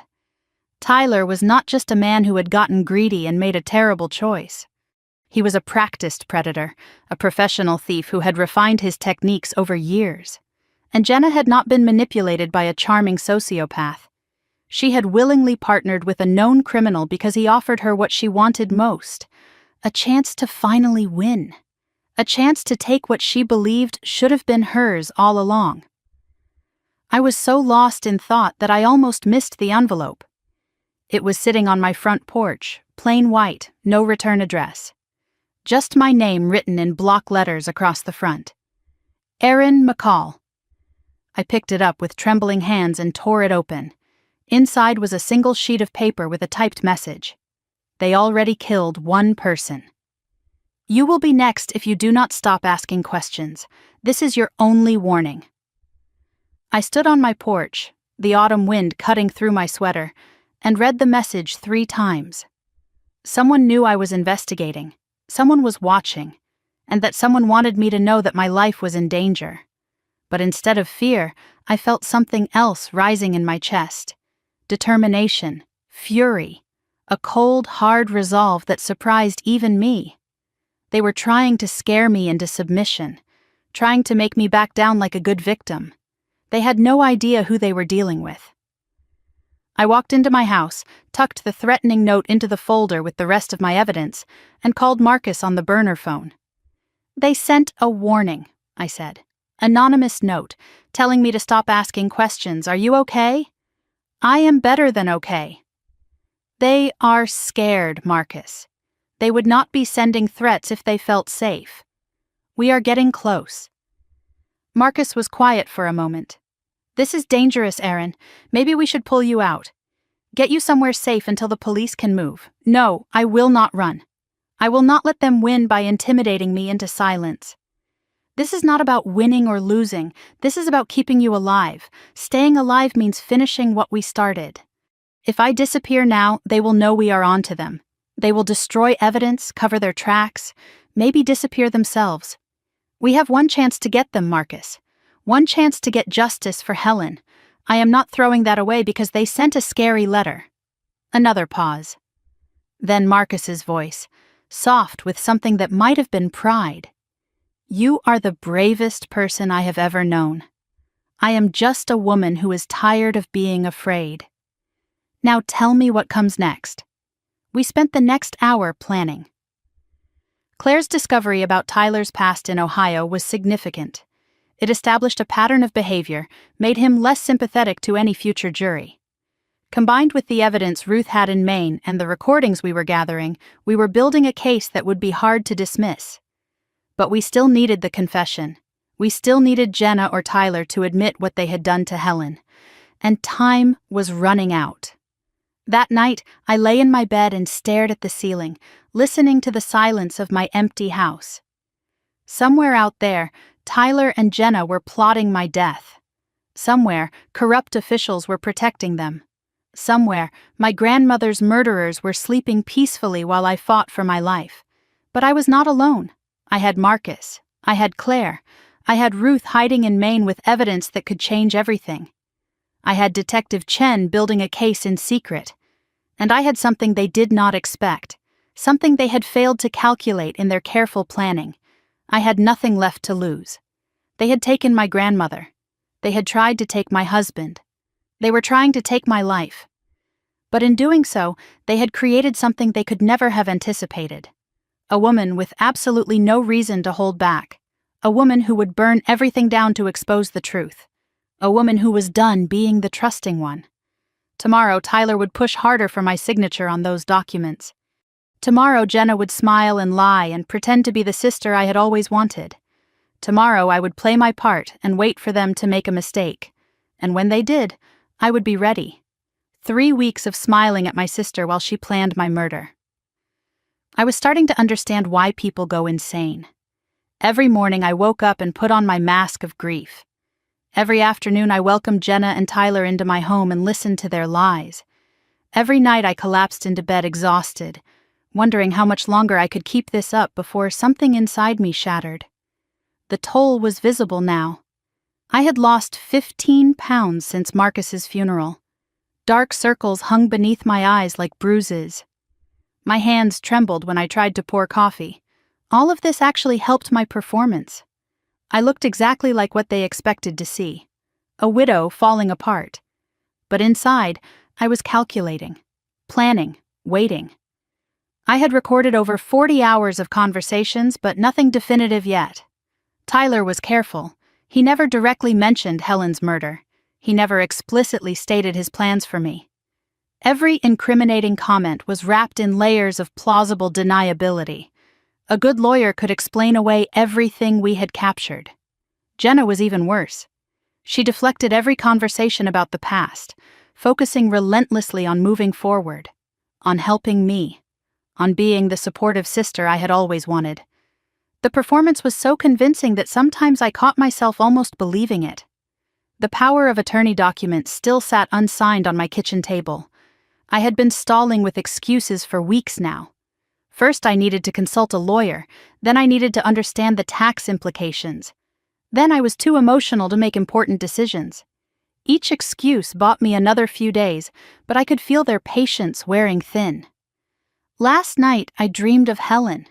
She stood in the kitchen of her house on Maple Street, wearing the blue apron she always wore when she baked. She looked at me with eyes full of love and sorrow. "Be patient, child," she said.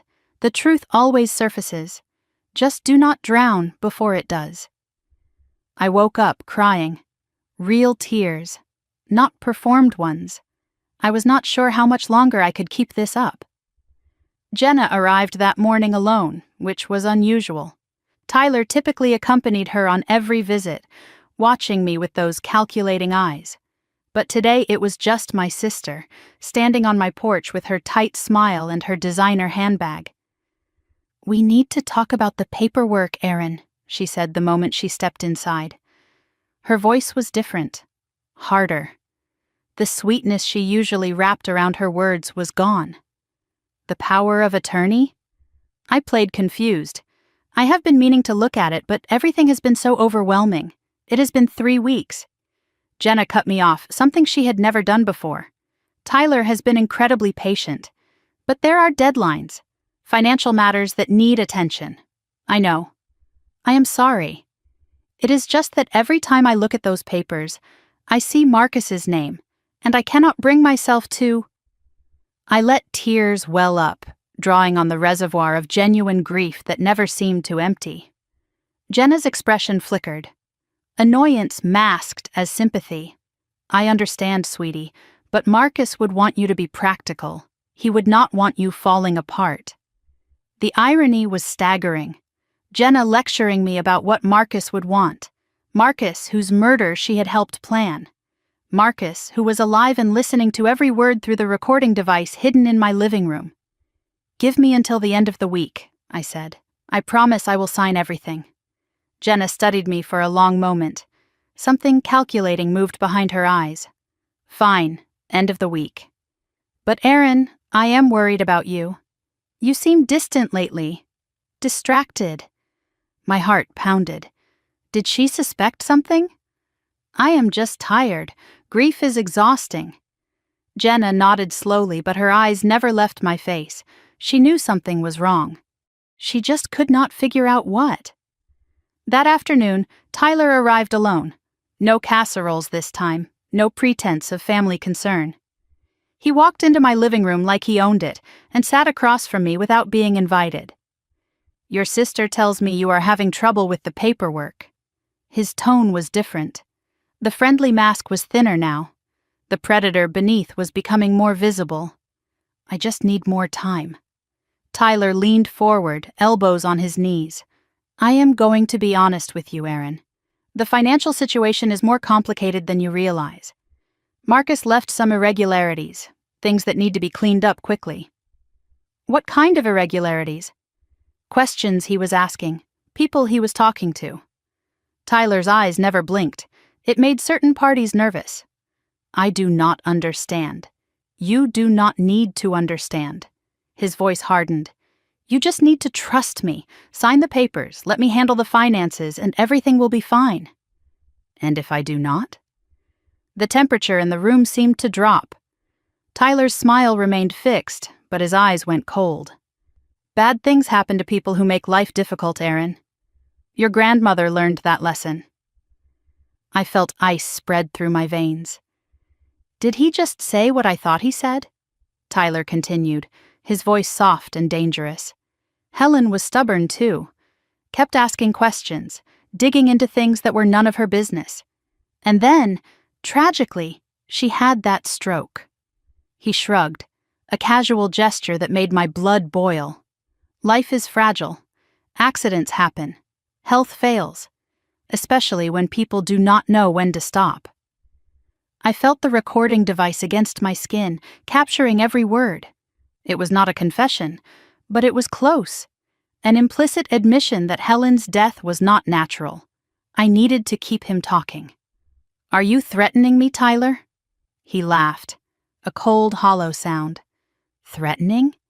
I am protecting you, protecting us. We are family now, Erin. Family looks out for each other. As long as everyone plays their part." He stood and straightened his jacket. "End of the week. Do not make me come back again." After he left, I locked myself in the bathroom and called Marcus on the burner phone. "That is huge," Marcus said after I recounted the conversation. "Helen was stubborn too. She had that stroke. That is practically an admission. It is not enough. A lawyer could argue he was just talking about her being difficult, that the stroke comment was coincidence. You are right. We need more. But Erin, we might have just gotten it." "What do you mean? Ruth contacted me this morning from Maine. She found something. My heart raced. What? A video. Helen recorded it on her phone 3 days before she died. Ruth had it backed up to a cloud account Tyler did not know about. What is on it? Marcus's voice was heavy. Helen. Looking straight at the camera. Naming Tyler Brennan as the person she believes is trying to kill her. My hands started shaking. Marcus played the recording over the phone, and I listened with tears streaming down my face. My name is Helen Whitmore. Helen's voice, frail but determined, filled my ear. I am 78 years old. If you are watching this, it means I am dead, and it probably was not natural causes, she continued. I have evidence that Tyler Brennan, my granddaughter Jenna's fiancé, has been stealing from the family trust. When I confronted him, he threatened me. He said accidents happen to old women who do not know when to keep quiet. Helen's voice broke. I am scared. I have changed my will. I have documented everything. But I do not know if it will be enough. If I die suddenly, a stroke, a fall, anything, please investigate Tyler Brennan. Please protect my granddaughter Erin. A pause. Then, so quietly, I almost missed it. And please do not let Jenna get away with this. She knows. God help me, my own granddaughter knows what Tyler is planning, and she is letting it happen. The video ended. I stood in my bathroom, sobbing silently, my grandmother's voice echoing in my ears. That is the proof, I said. That is everything. It is Helen's testimony, which is powerful, Marcus replied. But legally, it is hearsay. She did not witness her own murder. She suspected what would happen. A defense attorney could argue she was paranoid or confused. So what do we need? A confession. Jenna or Tyler admitting they killed Helen. Admitting they are planning to kill you. Something undeniable. The next day, I slipped away from my house under the pretense of grocery shopping. I drove 30 miles to a coffee shop in Hartford, far from anyone who might recognize me. Detective Laura Chen was waiting in a back booth. She was in her early 50s, sharp-featured, with the weary eyes of someone who had seen too much. She listened to my story without interrupting, then sat in silence for a full minute. When I investigated Helen Whitmore's death, something felt wrong, Chen finally said. The timeline was too neat. The medication change was suspicious. But my captain told me to close it. Natural causes, no evidence of foul play. Tyler's uncle, I said. The city councilman. Chen nodded. I could not prove the connection, but I knew. That is why I kept my own files. Unofficial. Off the record. She slid a folder across the table. Everything I gathered before I was shut down. I opened the folder with trembling hands. Medical records showing Helen's medication was changed without proper justification. Phone records showing calls between Tyler and Dr. Mercer in the weeks before Helen's death. Financial records showing a $200,000 payment to an offshore account 3 days after Helen died. I could not act on any of this, Chen explained. Chain of custody issues, my captain blocking me, Tyler's connections protecting him. But now I have Helen's video, your recordings, Ruth's testimony, and a pattern that is impossible to ignore. If we can get Jenna or Tyler to confess on tape, I can take this to the state attorney general. Bypass the local corruption entirely. How do we get that confession? Keep pushing, but be careful. These people have killed before. They will not hesitate to kill again. I returned home exhausted but energized. For the first time in weeks, I felt like we might actually win. Helen's video, Tyler's threat, Chen's evidence, the pieces were coming together. I just needed one more push. One moment where Jenna or Tyler said too much. That evening I noticed a car parked down the street. The same car I had seen 3 times this week. Tyler's people watching my movements. I waved at them cheerfully, playing the oblivious widow. Inside, my mind raced. They were getting impatient. They knew something was wrong. My phone buzzed. A text from Claire. Tyler came to the school today, asked the principal about your schedule, said he was concerned about your well-being. Principal told him everything. My stomach dropped. Tyler now knew exactly when I left for work, when I returned, what my routine was. He was preparing. The window was closing. I texted Marcus. Tyler is tracking my schedule. He visited my school. His response came quickly. How soon until end of week? 3 days. I am moving up the timeline. Ruth is coming down from Maine tomorrow with the original evidence. We need to force a confession in the next 48 hours. How?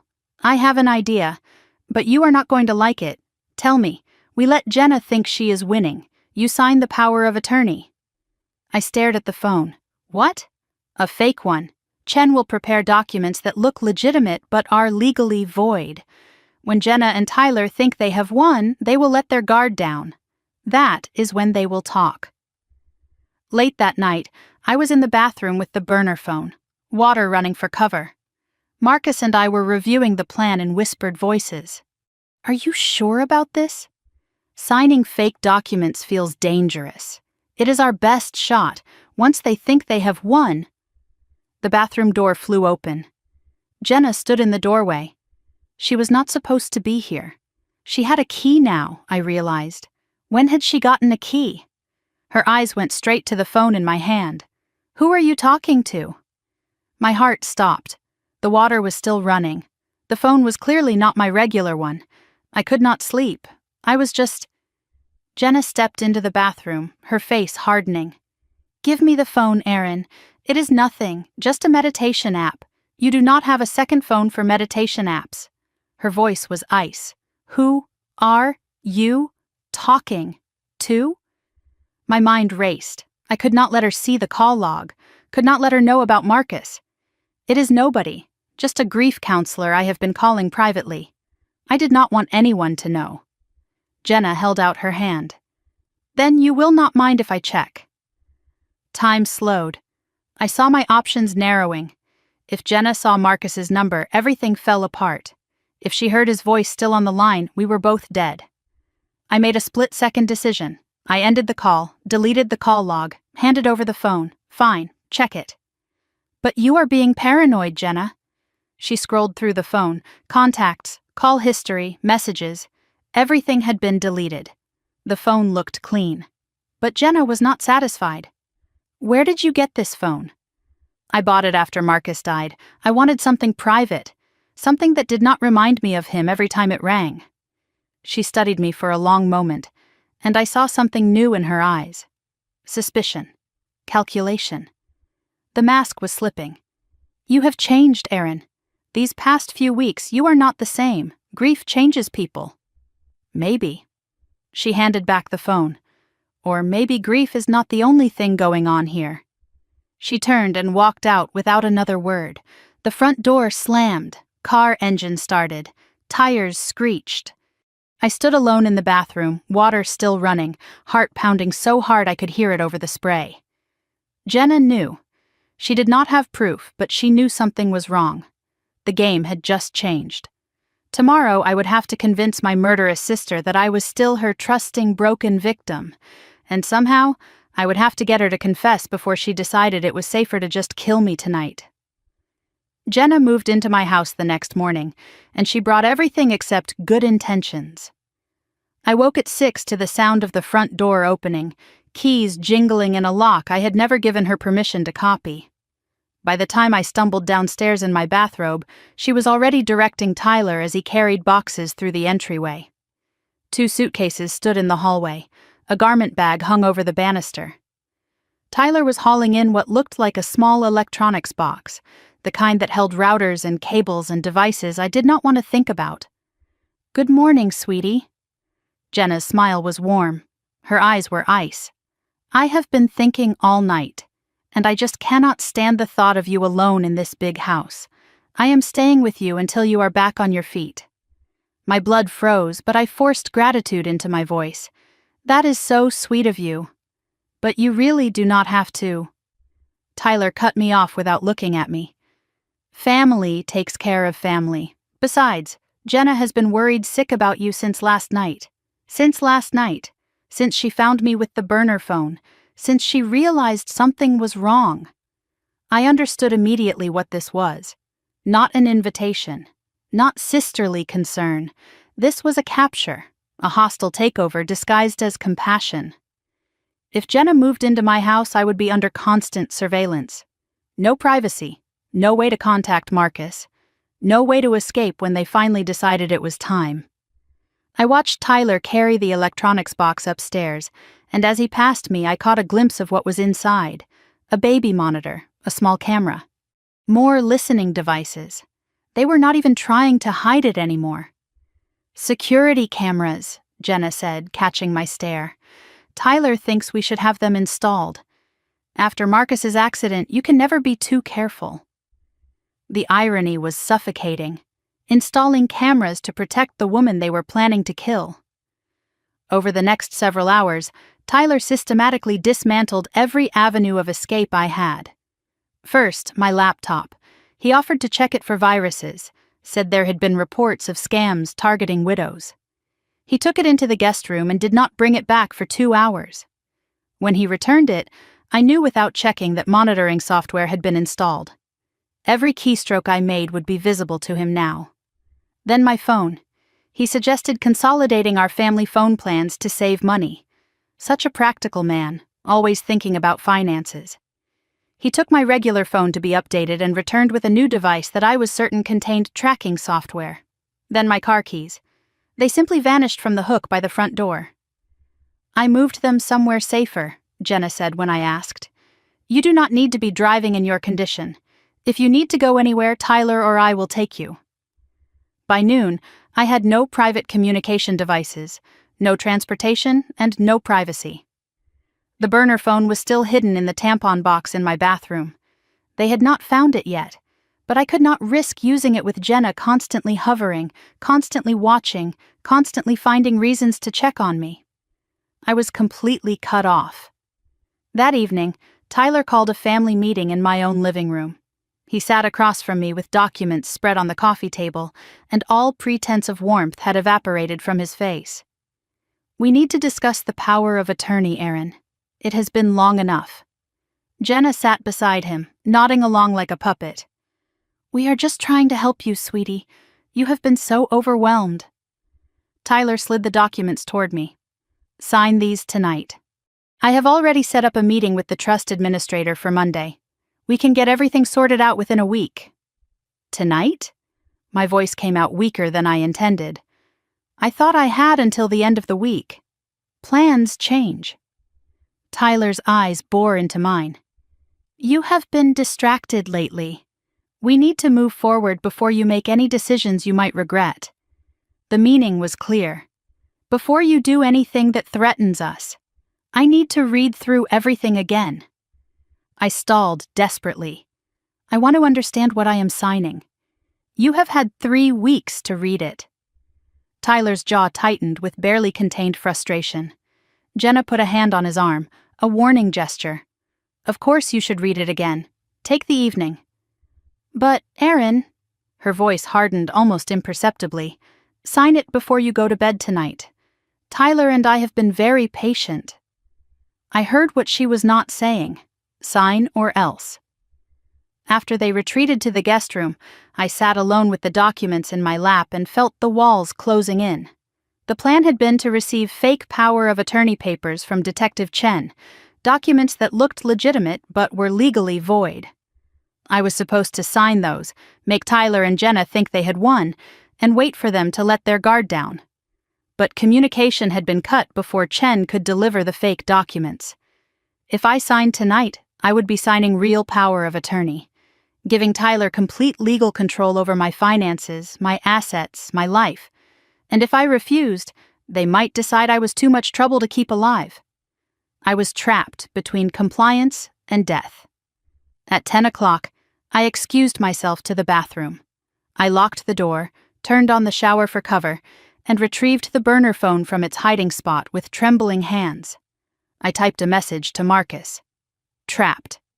Jenna moved in. "They are forcing POA signature tonight. Need help." I waited. 1 minute, 2 minutes. The water drummed against the shower floor. Steam filled the small room. No response. I could not stay in here much longer without raising suspicion. Finally, 3 dots appeared. Marcus was typing. I know.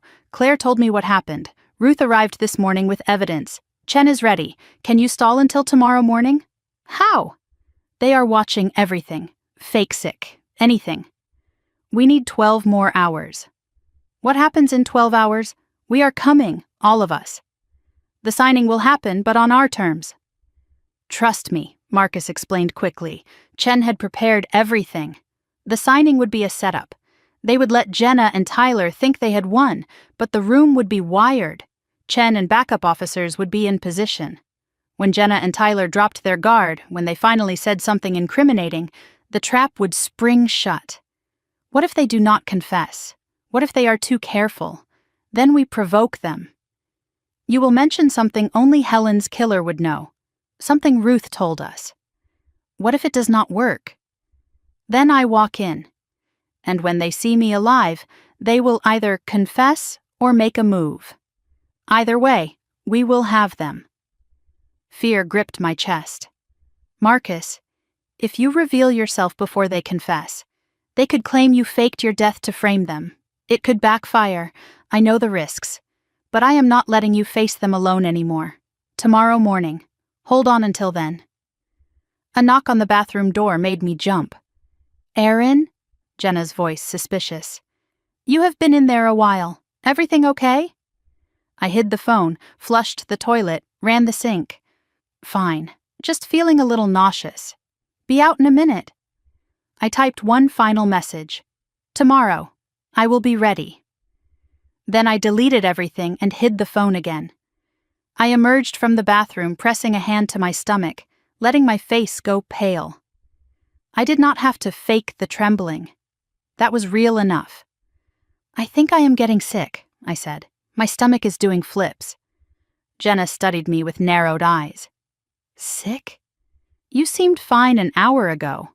It comes and goes. Maybe it is stress, or something I ate. Tyler appeared in the hallway behind her, arms crossed.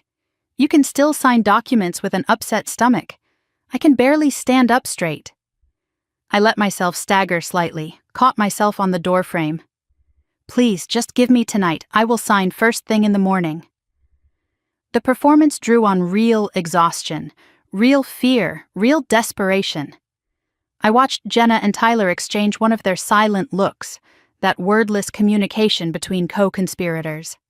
Fine, Jenna finally said, first thing in the morning. But Aaron, I mean it. No more delays. I retreated to my bedroom and collapsed on the bed. 12 hours. I just had to survive 12 hours. Sleep was impossible. I lay awake listening to Jenna and Tyler move around my house, their footsteps creaking on the floorboards, their voices murmuring in low tones I could not quite make out. Once, I heard footsteps stop outside my bedroom door. Someone standing there listening, checking if I was asleep. I forced my breathing to stay slow and even, feigning rest. The hours crawled by like years. While I lay trapped in my own home, things were happening across town that I would not learn about until later. Ruth Gonzalez had arrived from Maine at 7 that morning, carrying a metal lockbox that contained everything we needed to bring Tyler down. She met Marcus, Edward, and Detective Chen at the Vermont cabin, and she brought evidence that made even the veteran detective go pale. Helen's original medication bottles, the ones from before Dr. Mercer switched them, preserved exactly as they had been 6 months ago. A handwritten letter from Helen explaining her suspicions dated 3 days before her death. Photographs of documents from Helen's home office that had mysteriously disappeared after the funeral. And most damning of all, a thumb drive containing a recording of Tyler's voice, captured on Helen's phone during their final confrontation. Tyler's voice on the recording was cold and menacing. If you do not change the will back, I will make sure you regret it. Old women fall downstairs all the time. Old women have heart attacks in their sleep. Choose wisely, Helen. Detective Chen reviewed everything with grim satisfaction. This is enough for an arrest warrant. But for a murder conviction, we still need them to incriminate themselves about what they actually did, not just what they threatened. That is why the signing has to happen, Marcus said. They think they have won. They will get careless." Ruth's voice shook with emotion. "Mrs. Helen trusted me. She made me promise to keep these safe until the time was right. I think the time is right." Edward put a hand on her shoulder. "We are going to get justice for her, Ruth. I promise." They spent the night preparing. Chen coordinated with state police because local Ashford police could not be trusted. Undercover officers would pose as the notary and legal assistants at the signing. Every inch of that room would be wired. Marcus would be watching via live feed from a vehicle nearby. If things went wrong, he was prepared to walk in and blow his cover to save me. At 5:47 in the morning, I heard movement in the hallway outside my bedroom. Jenna was already awake. A soft knock. "Aaron, time to get ready. We are leaving for the signing at 8. I showered and dressed carefully, choosing professional but subdued clothing. The recording device, freshly charged, was hidden in the lining of my bra. A second recorder, backup, was sewn into the hem of my jacket. I applied makeup to cover the dark circles, to look composed, to look compliant. In the mirror, I barely recognized myself. 3 weeks ago, I was a grieving widow. Now I was a weapon aimed directly at my sister's heart. I walked downstairs to find Tyler on his phone, speaking in low tones near the kitchen window. He did not see me standing at the top of the stairs. "Everything is set," he said. "She will sign this morning. By noon, we will have full control." A pause while the person on the other end spoke. "Once the paperwork clears, we wait a few weeks. Let things settle. Then we handle her the same way we handled the grandmother. Mercer is on standby." My blood turned to ice. Dr. Mercer, the doctor who killed Helen, he was ready to kill me too. Tyler turned and saw me on the stairs. His face went perfectly blank, revealing nothing of the monster beneath. "Morning, Aaron. Ready for today?" I descended the stairs, each step measured, controlled, hiding the terror behind a mask of exhaustion. "Ready. Let us get this over with." Tyler drove. Jenna sat in the back with me, making small talk about nothing. The weather, a restaurant she wanted to try, a show she had been watching. Normal conversation between sisters, as if she was not taking me to sign away my life. I responded on autopilot, my mind elsewhere. Somewhere behind us, I hoped Marcus was following. Somewhere ahead, I prayed Detective Chen was waiting. We pulled into the parking lot of a gray office building in downtown Hartford, and I felt the world narrow to a single point. Everything I had endured, the fake funeral, the grief, the 3 weeks of smiling at my sister while she planned my death, it all came down to the next hour. I touched the recording device through my shirt, felt its reassuring presence against my heart. One way or another, this ended today. Either I would walk out of that building with a confession, or I would not walk out at all. I opened the car door and stepped into the cold November air. Jenna took my arm, sisterly and solicitous. Tyler walked ahead, checking his phone, already counting his stolen millions. They had no idea what was waiting for them inside, and I intended to keep it that way until the very last moment. The law office of Henderson and Associates occupied the 14th floor of a glass tower in downtown Hartford, and walking through those doors felt like stepping into my own execution chamber. The reception area was all polished marble and leather chairs, fresh flowers on every surface, the smell of expensive coffee drifting from somewhere unseen. Everything designed to project legitimacy and trustworthiness, everything a lie. A receptionist greeted us with a professional smile. "The McCall party? Mr. Henderson is ready for you." I studied her face as she led us down the hallway. Younger than I expected, with alert eyes that seemed to take in everything without appearing to look at anything. I wondered if she was one of Detective Chen's undercover officers. I had no way to know. I was not supposed to know the details. Plausible deniability, Marcus had called it. We were shown into a conference room with floor-to-ceiling windows overlooking the Hartford skyline. A long mahogany table dominated the space. 8 leather chairs arranged around it, documents already spread across the polished surface. A man in his 60s rose to greet us. William Henderson, attorney at law, according to the nameplate on the door. His handshake was firm, his smile practiced. Mrs. McCall, my condolences on your loss. Please have a seat. We will try to make this as painless as possible. I searched his face for any sign that he was part of the trap. Nothing. Either he was an excellent actor or he was exactly what he appeared to be, a real attorney unknowingly participating in the takedown of 2 murderers. 2 other people waited in the room. A woman in her 50s with reading glasses perched on her nose, introduced as the notary public. A man in his 30s with an athletic build, introduced as a legal assistant. I noticed the assistant's jacket fit oddly, a slight bulge at his hip. A gun, maybe. Or maybe I was seeing threats everywhere. I touched the recording device hidden against my chest and took my seat. Please have a seat, Henderson said, gesturing to the chairs. Let us begin. We settled around the table, Aaron on one side, Jenna and Tyler on the other. Like opposing armies meeting for a treaty signing that both sides knew would be broken. Henderson began explaining the documents in his measured, professional voice. Power of attorney. Financial management authorization. Trust access forms. Each one designed to transfer control of my life into Tyler's hands. I picked up the first page and pretended to read it carefully. The plan was to stall, ask questions, wait for them to get frustrated enough to make a mistake. I have a question about this section, I said, pointing to a paragraph about asset management. Henderson explained. I nodded thoughtfully and asked another question, then another. 20 minutes passed. I had signed nothing. Tyler's patience cracked first. Aaron, we have been over all of this, multiple times. Just sign the documents. I want to make sure I understand what I am agreeing to. I kept my voice meek, confused. This is my entire financial future. Jenna's smile tightened. We know, sweetie. That is why we are here to help. But you are making this much more complicated than it needs to be. I looked at my sister, really looked at her. The mask she had worn for weeks was thinner than ever. Frustration leaked through the cracks. Impatience made her jaw tight and her eyes hard. Good. Impatient people make mistakes.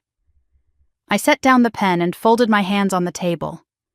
Actually, before I sign anything, I need to ask you both something. Tyler and Jenna exchanged a glance. That silent communication between co-conspirators. What now? Tyler's voice carried an edge. I took a breath. I need to ask you about Grandma Helen. The temperature in the room dropped 10 degrees. Jenna's face went blank. Tyler's eyes narrowed to slits. What about her? Jenna asked carefully. I have been thinking about how she died. The stroke, the timing of everything. Silence. Henderson looked confused. The notary and legal assistant were motionless, watching. Your grandmother was elderly, Tyler said. His voice was controlled but tight. She had health problems. It was sad but not unexpected. Was it, though? I let my voice sharpen slightly. Because I have been doing some research. Jenna's hands clenched on the table. Research? What kind of research? The kind that raises questions. I held Tyler's gaze. Like why her medication was changed 6 weeks before she died. Like why the doctor who changed it received $200,000 right after her funeral. Tyler's composure cracked. Just for a second, but I saw it. A flash of something that might have been fear. Where did you hear that? His voice was sharp now, all pretense of friendliness gone. Does it matter? The point is, I heard it. And I have been wondering, did Grandma Helen really die of natural causes? Aaron, what are you implying? Jenna's voice rose. That is insane. Is it? I turned to face my sister directly. Because I also found out that Grandma changed her will right before she died. Changed it so I got more than you, Jenna. And then, conveniently, she died before she could change it again. Jenna stood abruptly, her chair scraping against the floor with a screech. I do not have to listen to this. Tyler grabbed her arm with a controlling grip. Jenna, sit down. He turned to me, his voice dangerously calm. I do not know where you are getting this information, but you need to stop, right now. Or what? I let the words hang in the air. Something bad will happen to me, like it happened to Helen? Enough. Tyler slammed his palm on the table. Everyone jumped. Henderson looked alarmed. The notary and assistant tensed but did not move. Tyler caught himself, forced his voice back to something resembling calm. Aaron, you are clearly not in the right state of mind to make financial decisions. Maybe we should postpone this. No. I shook my head. I want to finish this conversation. I want to know the truth. I looked directly at Jenna. Did you know, Jenna? Did you know what Tyler was planning for our grandmother? My sister's face was white as paper. Her mouth opened and closed. No words came out. That silence was more damning than any confession. How do you know about the texts? Jenna's voice was barely a whisper. Tyler, how does she know about the texts? Shut up, Jenna. Tyler's command was sharp as a knife. But Jenna was unraveling now, weeks of tension and guilt spilling out. You said no one would ever find out. You said it was untraceable. How does she know? I said, shut up, Tyler roared. The legal assistant stepped forward slightly. The notary had her hand near her purse. I pressed harder. Jenna, please, I need to hear you say it. Did you know Tyler was going to kill our grandmother? My sister was crying now. Real tears. Ugly tears. Snot running down her face, mascara streaking her cheeks. The composed, calculating woman I had been living with for 3 weeks was gone. In her place was something broken and desperate. I did not want to, she sobbed. You do not understand what it was like. She was going to cut me out of everything. Everything that should have been mine. Jenna, stop talking. Right now. Tyler's voice was dangerous, but Jenna was beyond hearing him. She always loved you more, Aaron. Always. And when she changed the will, when she told me I would only get 30% because I was not trustworthy, I could not let her do that to me. Tyler moved toward Jenna, trying to silence her physically now. But I was faster. What did you do, Jenna? Say it. The words exploded out of her like they had been trapped for months, desperate to escape. We killed her, okay? Is that what you want to hear? Tyler switched her medication and I knew about it and I did not stop him. She was supposed to die in her sleep, but she suffered, and I had to watch, and I have been living with it ever since. Silence. Absolute, devastating silence. Tyler's face was a mask of fury. You stupid, stupid woman, you just...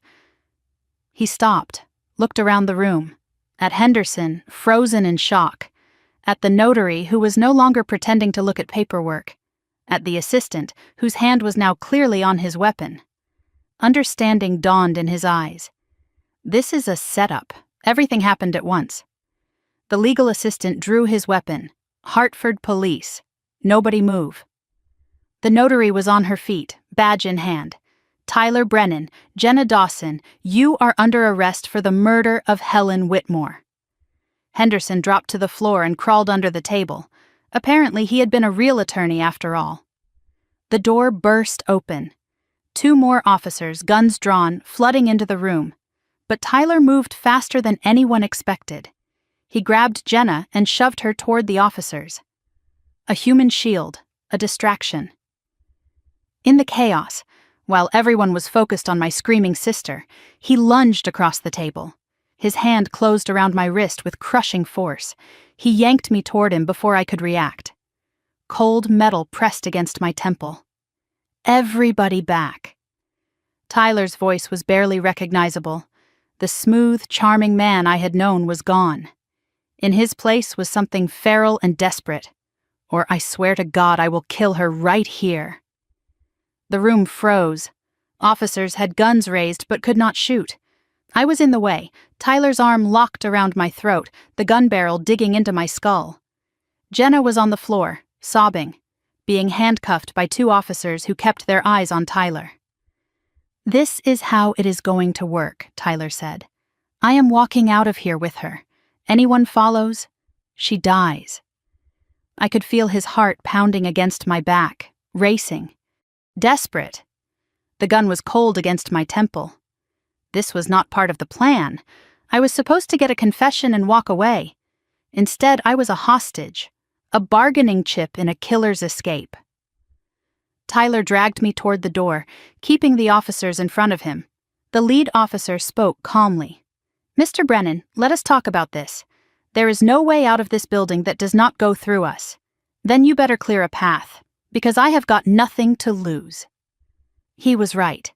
He had just heard his fiancée confess to murder. He was going to prison for life. What was one more body at this point? He backed us into the hallway. Officers followed at a distance, weapons raised, waiting for an opportunity that was not coming. The elevator dinged. Doors slid open.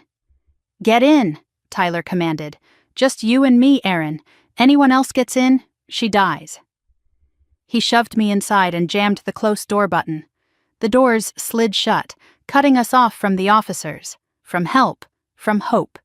We were alone, descending. Tyler was breathing hard, sweat dripping down his face. The polished, controlled man I had met at Jenna's engagement party was completely gone. "You think you are so clever," he hissed in my ear. "You think you won. But I am not going to prison, not ever. Tyler, please, this does not have to end like this." He laughed. A terrible sound.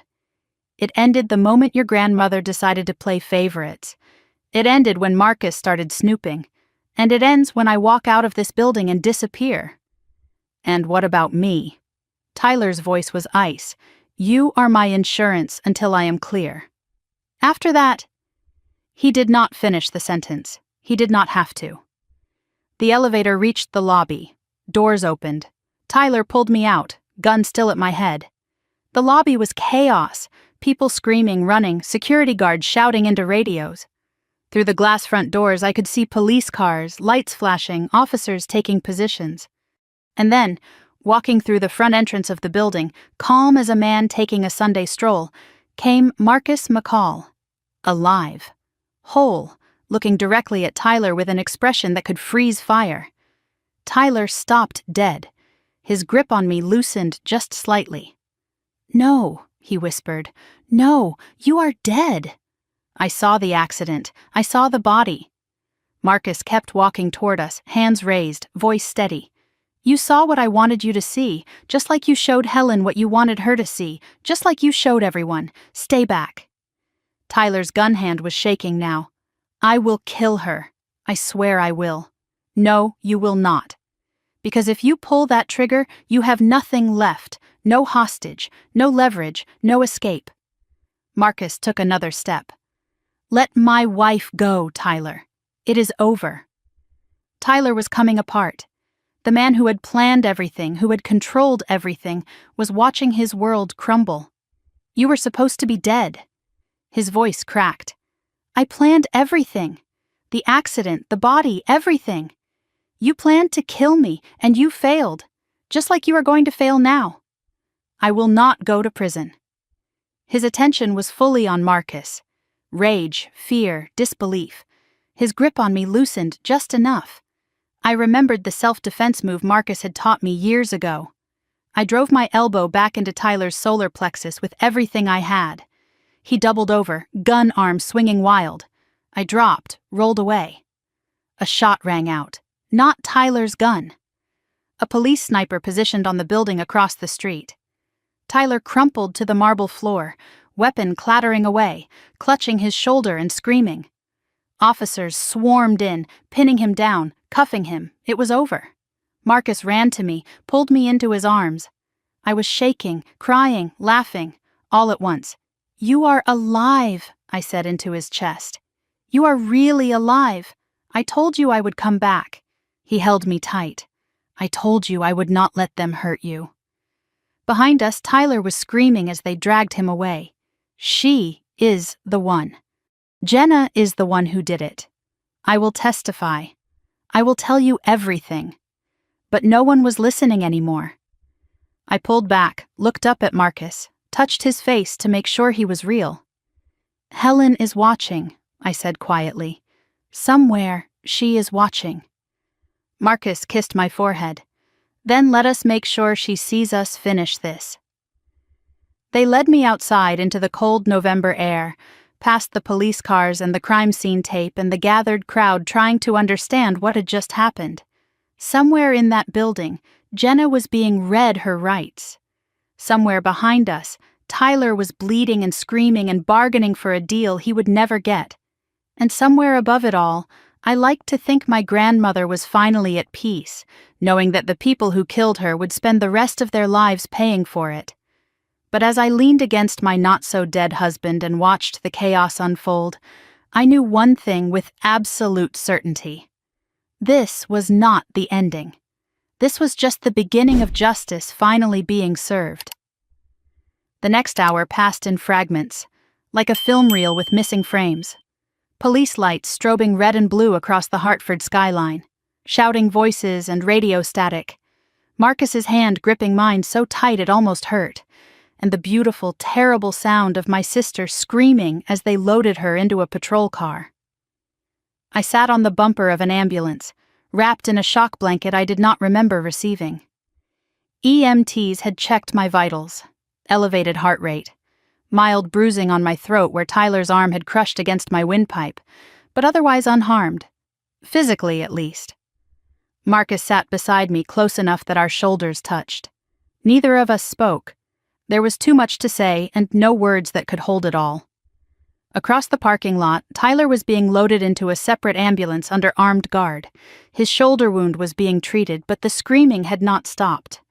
He was still bargaining, still threatening, still insisting that Jenna was the real mastermind, and he was just following orders.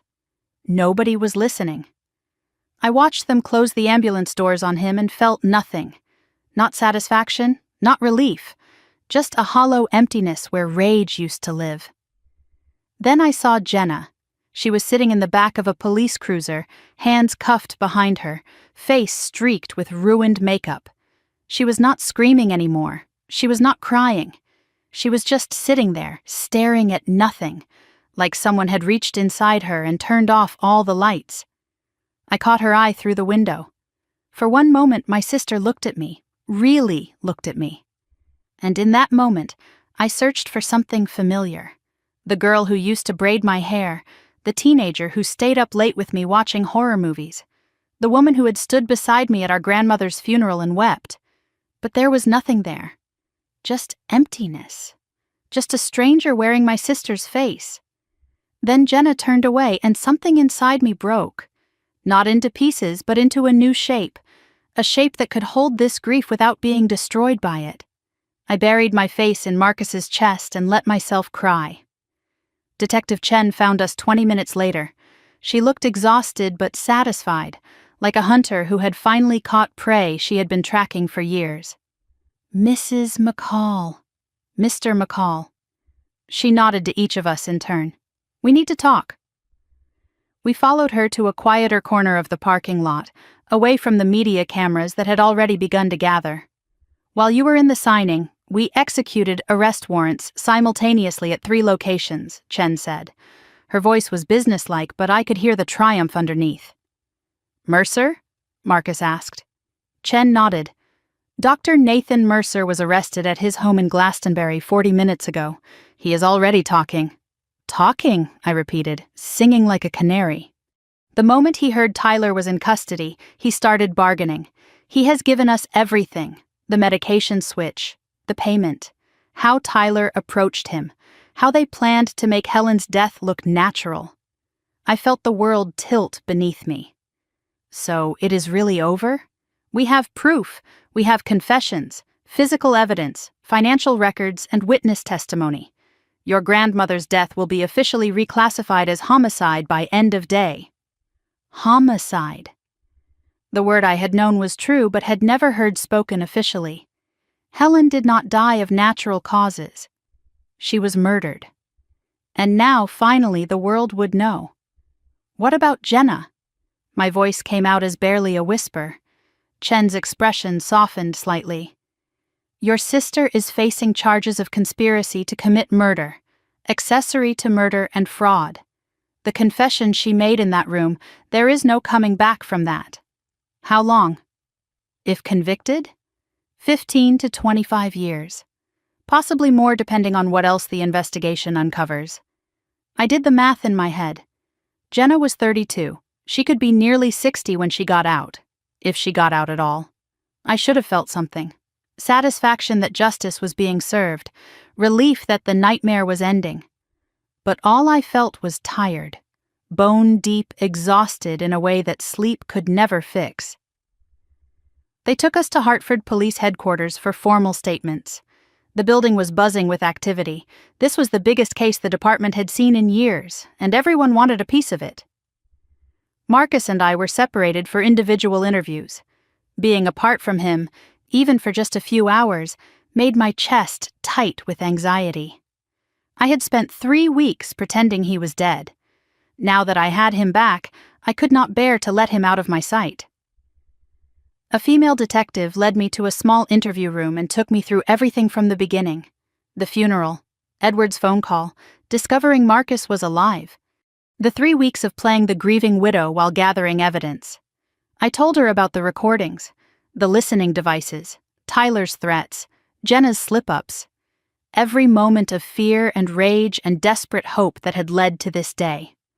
When I finished, the detective looked at me with something like awe. "Mrs. McCall, what you did was incredibly brave and incredibly dangerous. I did not have a choice. They killed my grandmother. They were going to kill me. Most people would have run, would have gone to police and hoped for the best. Running would not have gotten justice for Helen, and hoping is not a strategy." After my interview, I found myself asking the question that had been nagging at me since Tyler was taken down. Is Marcus in trouble for faking his death? The detective hesitated. That is complicated. Technically, filing a false death certificate is a crime. But given the circumstances, the imminent threat to his life, the fact that he was cooperating with law enforcement to expose murderers, the DA is inclined to be lenient. Inclined? Off the record? The detective almost smiled. No prosecutor in their right mind is going to charge a man who faked his death to catch his wife's would-be murderers. The optics alone would be a nightmare. Relief flooded through me. One less thing to worry about. It was late afternoon when they finally released us. Edward Collins was waiting outside with his car, patient as always.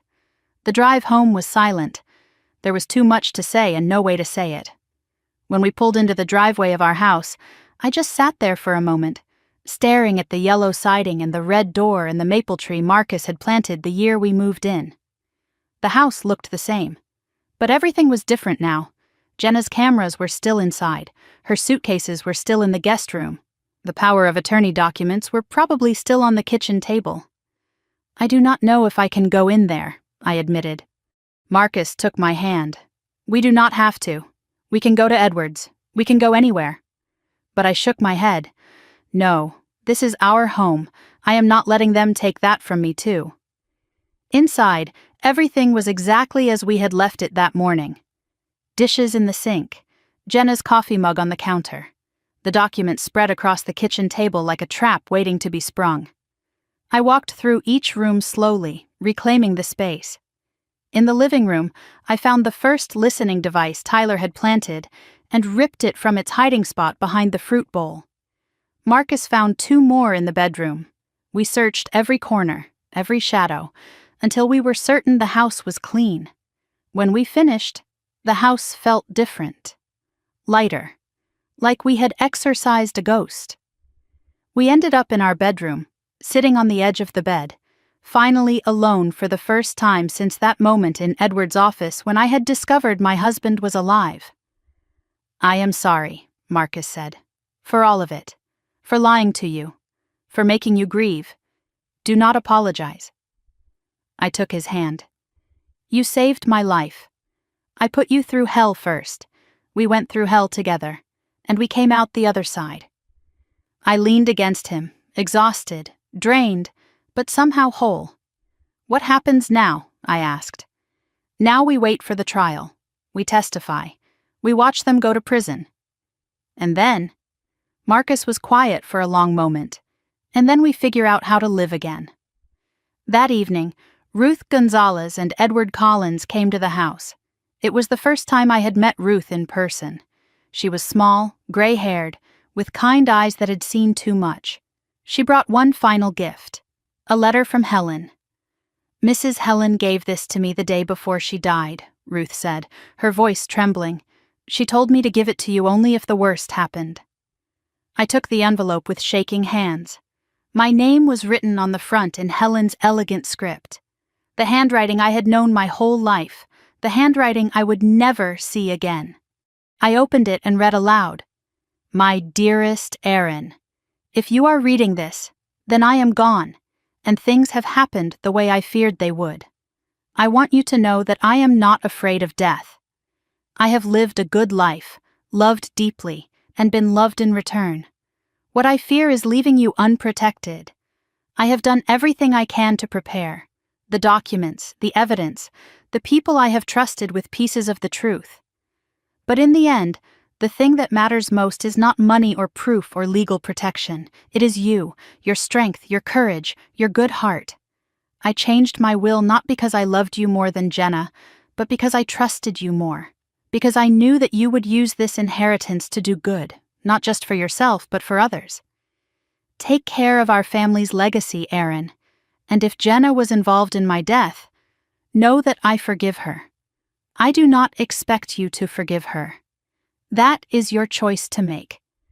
But I choose to remember her as the little girl who used to pick wildflowers for me, not as whatever she became. I love you forever. Grandma Helen." By the time I finished reading, everyone in the room was crying. Marcus, Edward, Ruth, me. "Mrs. Helen was a good woman," Ruth said quietly, "the best I ever knew." I folded the letter carefully and pressed it against my heart. We are going to honor her. Everything she built, everything she believed in. We are going to make sure it matters. The next morning, the story exploded across national news. Connecticut man fakes death to expose wife's killers. Sister arrested for grandmother's murder. Trust fund tragedy ends in multiple arrests. The headlines were everywhere. The phone would not stop ringing. Journalists, television producers, old friends who had seen the news and wanted details. I turned off my phone and let the world spin without me. I watched the news coverage with a strange sense of detachment. They were showing photographs of Jenna, her mugshot, but also old family photos that someone had leaked to the press. Jenna at Christmas, Jenna at her college graduation, Jenna and me as children, holding hands and smiling at the camera. The commentators dissected our family like a case study. Sibling rivalry turned deadly. Inheritance disputes lead to murder. The American family's dark side exposed. I turned off the television. "They are turning it into entertainment," I said. Marcus put his arm around me. "Let them. The only story that matters is the one told in court." The district attorney called that afternoon. He wanted to meet with us personally. The case was being fast-tracked. Too high profile to let languish. "Your testimony will be crucial," he told us. "Yours and your husband's. Are you prepared for what that means?" "It means sitting in a courtroom and telling strangers how my sister helped murder my grandmother, how her fiancé held a gun to my head. It means reliving the worst moments of your life in public. Defense attorneys will try to break you. They will attack your credibility, your marriage, your relationship with your sister." I met his eyes without flinching. I spent 3 weeks smiling at murderers. I think I can handle lawyers. 1 week later, I made a decision that I knew might be a mistake. I asked to visit Jenna in prison. The women's correctional facility was 40 minutes from Ashford. Gray walls, fluorescent lights, the smell of industrial cleaner, and despair. I waited in the visiting room on a plastic chair, staring at the wire mesh barrier that would separate me from my sister. When they brought Jenna in, I barely recognized her. She had aged 10 years in 1 week. No makeup, hair unwashed and hanging limp, eyes hollow and empty. She sat down across from me and said nothing. "Why are you here?" she finally asked. "I do not know. I needed to see you, to understand." Jenna laughed, a bitter, broken sound. "Understand what? That I am a monster? That I helped kill our grandmother for money? I need to understand how. How you became this person. The Jenna I knew would never. The Jenna you knew was a lie. My sister cut me off, her voice hard. She was always a lie. The good sister, the supportive one. I was drowning in jealousy my whole life, Aaron. You just never bothered to notice. So, this is my fault? No, this is my fault. But you do not get to be innocent either. You walked through life being loved, being chosen, being special, and you never once thought about what that left for me. I stared at my sister, searching for something. Remorse, guilt, the person she used to be. Do you regret it? I asked quietly. Any of it? Jenna was silent for a long time. When she finally spoke, her voice was flat and dead. I regret getting caught. I regret trusting Tyler. I regret that Grandma suffered. That was not supposed to happen. But do you regret killing her? Jenna met my eyes, and in that moment I saw the truth. She was going to give you everything, everything that should have been shared, everything that should have been mine. So no, Aaron. I do not regret wanting what I deserved. I just regret that you got in the way. I stood. My legs were shaking, but my voice was steady. Goodbye, Jenna. I walked toward the door. Aaron! Her voice followed me. Aaron, wait. I did not mean it. I am sorry. Aaron. But I kept walking, through the doors, into the cold November air, into a future without my sister. I drove home with Jenna's words echoing in my skull. I do not regret wanting what I deserved. And I finally understood something I should have seen years ago. My sister did not become a monster because of Tyler. She had always been capable of this. Tyler just gave her permission.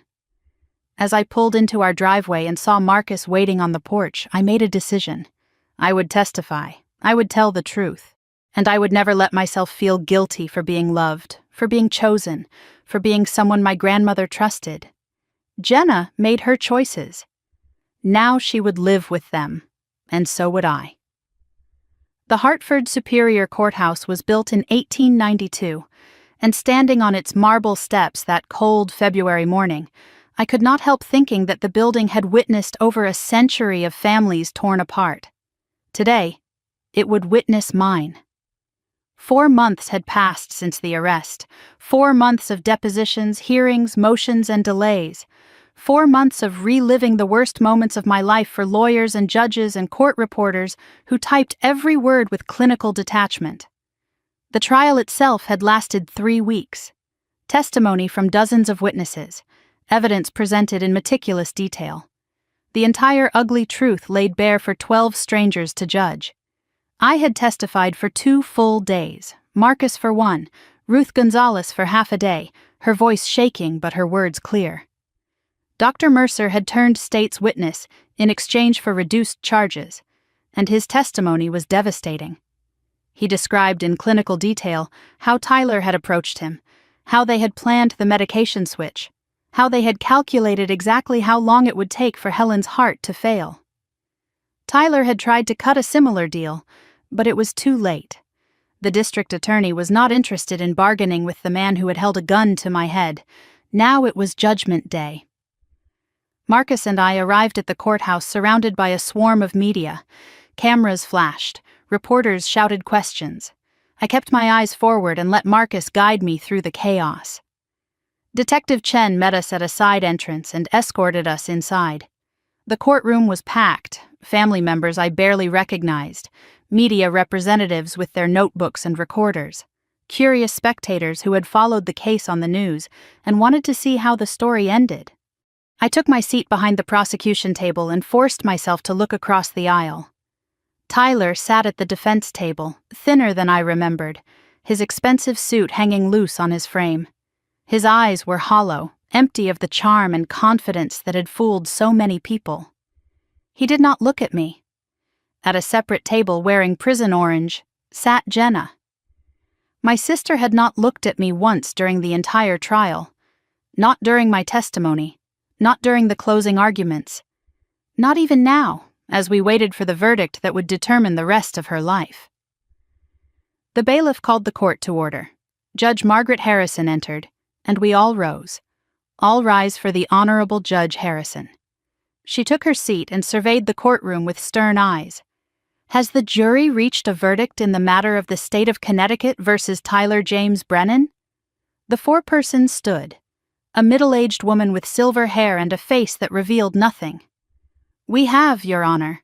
The charges were read one by one. Murder in the first degree in the death of Helen Whitmore. The foreperson's voice was steady.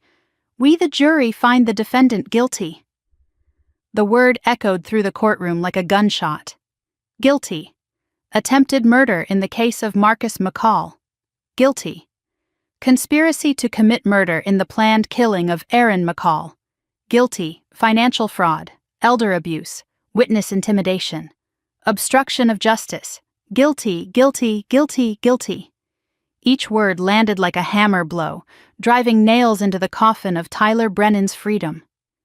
I watched his face as the verdicts were read. His composure cracked with the first guilty, shattered completely by the third. His lawyer grabbed his arm to steady him as the color drained from his face. For one brief moment, something that might have been pity flickered in my chest. Then I remembered the gun pressed to my temple. Helen dying alone and afraid. The casual way Tyler had discussed killing me like I was nothing more than an obstacle to be removed. The pity evaporated. Tyler turned in his seat, scanning the courtroom wildly, looking for something or someone. His eyes landed on Jenna. This is your fault. His voice rose to a scream. You confessed. You ruined everything. Guards moved to restrain him as he lunged toward the barrier separating him from the gallery. I should have killed you both when I had the chance. You and your whole worthless family. Order. Judge Harrison banged her gavel. Remove the defendant. They dragged Tyler out of the courtroom, still screaming, still blaming everyone but himself for the destruction he had caused. The doors closed behind him, cutting off his voice mid-curse. The courtroom settled. Now it was Jenna's turn. My sister sat perfectly still, hands folded on the table in front of her, face blank as a mask. The sweet, supportive sister persona she had worn for years was gone. In its place was nothing, just emptiness waiting to be filled with judgment. Has the jury reached a verdict in the matter of the state of Connecticut versus Jenna Marie Dawson? We have, Your Honor. The charges against Jenna were different but no less damning. Conspiracy to commit murder. Accessory to murder. Financial fraud. Obstruction of justice. The foreperson read each verdict with the same steady voice. Conspiracy to commit murder in the death of Helen Whitmore. We, the jury, find the defendant guilty. Accessory to murder, guilty. Financial fraud, guilty. Obstruction of justice, guilty. I watched my sister's face as each verdict fell. She did not flinch, did not cry, did not react at all. It was as if she had already gone somewhere else, somewhere no one could reach her, somewhere beyond guilt or innocence or consequences. The courtroom erupted in murmurs. Reporters rushed to file their stories. Somewhere behind me, someone was crying. I sat frozen, unable to move, unable to feel. I should have felt triumphant. Justice had been served. Helen had been avenged. Instead, I felt hollow. My sister was going to prison. My grandmother was still dead. There were no winners here, only survivors. 1 week later, we returned to the courthouse for sentencing. The atmosphere was different this time, quieter.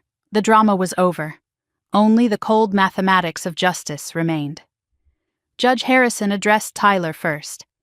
Mr. Brennan, you have been found guilty of murder in the first degree, attempted murder, conspiracy, fraud, and numerous other charges. Your crimes were calculated, cold-blooded, and motivated by pure greed. You targeted a vulnerable elderly woman, corrupted a medical professional, and planned to murder multiple members of the same family for financial gain. She paused, letting the weight of her words settle over the courtroom. I hereby sentence you to life imprisonment without the possibility of parole. Tyler's lawyer requested permission to speak. Denied. Tyler himself stood, trying to address the court. Your Honor, I want it on record that Jenna Dawson was the driving force behind. "Sit down, Mr. Brennan." Judge Harrison's voice cut through his protest like a blade. "Your attempts to deflect blame have been noted and rejected by this court." Tyler sat. For the first time since I had known him, he looked genuinely afraid. Life without parole. He would die in prison. The charming, calculating predator who had destroyed my family would never see freedom again. I watched them lead him away in chains and felt nothing but relief. Then it was Jenna's turn. My sister stood beside her public defender, small and pale in her prison uniform. Judge Harrison's voice was different now. Not softer, but more complex, layered with something that might have been sorrow. "Ms. Dawson, your case is more complicated. You were not the primary architect of these crimes. However, you were not a passive bystander either. You actively participated in the murder of your grandmother, a woman who loved you, who raised you, who trusted you until the very end." Jenna's mask cracked. A single tear rolled down her cheek. "The court recognizes that you were influenced by Tyler Brennan, but influence is not control. You had choices. You made the wrong ones.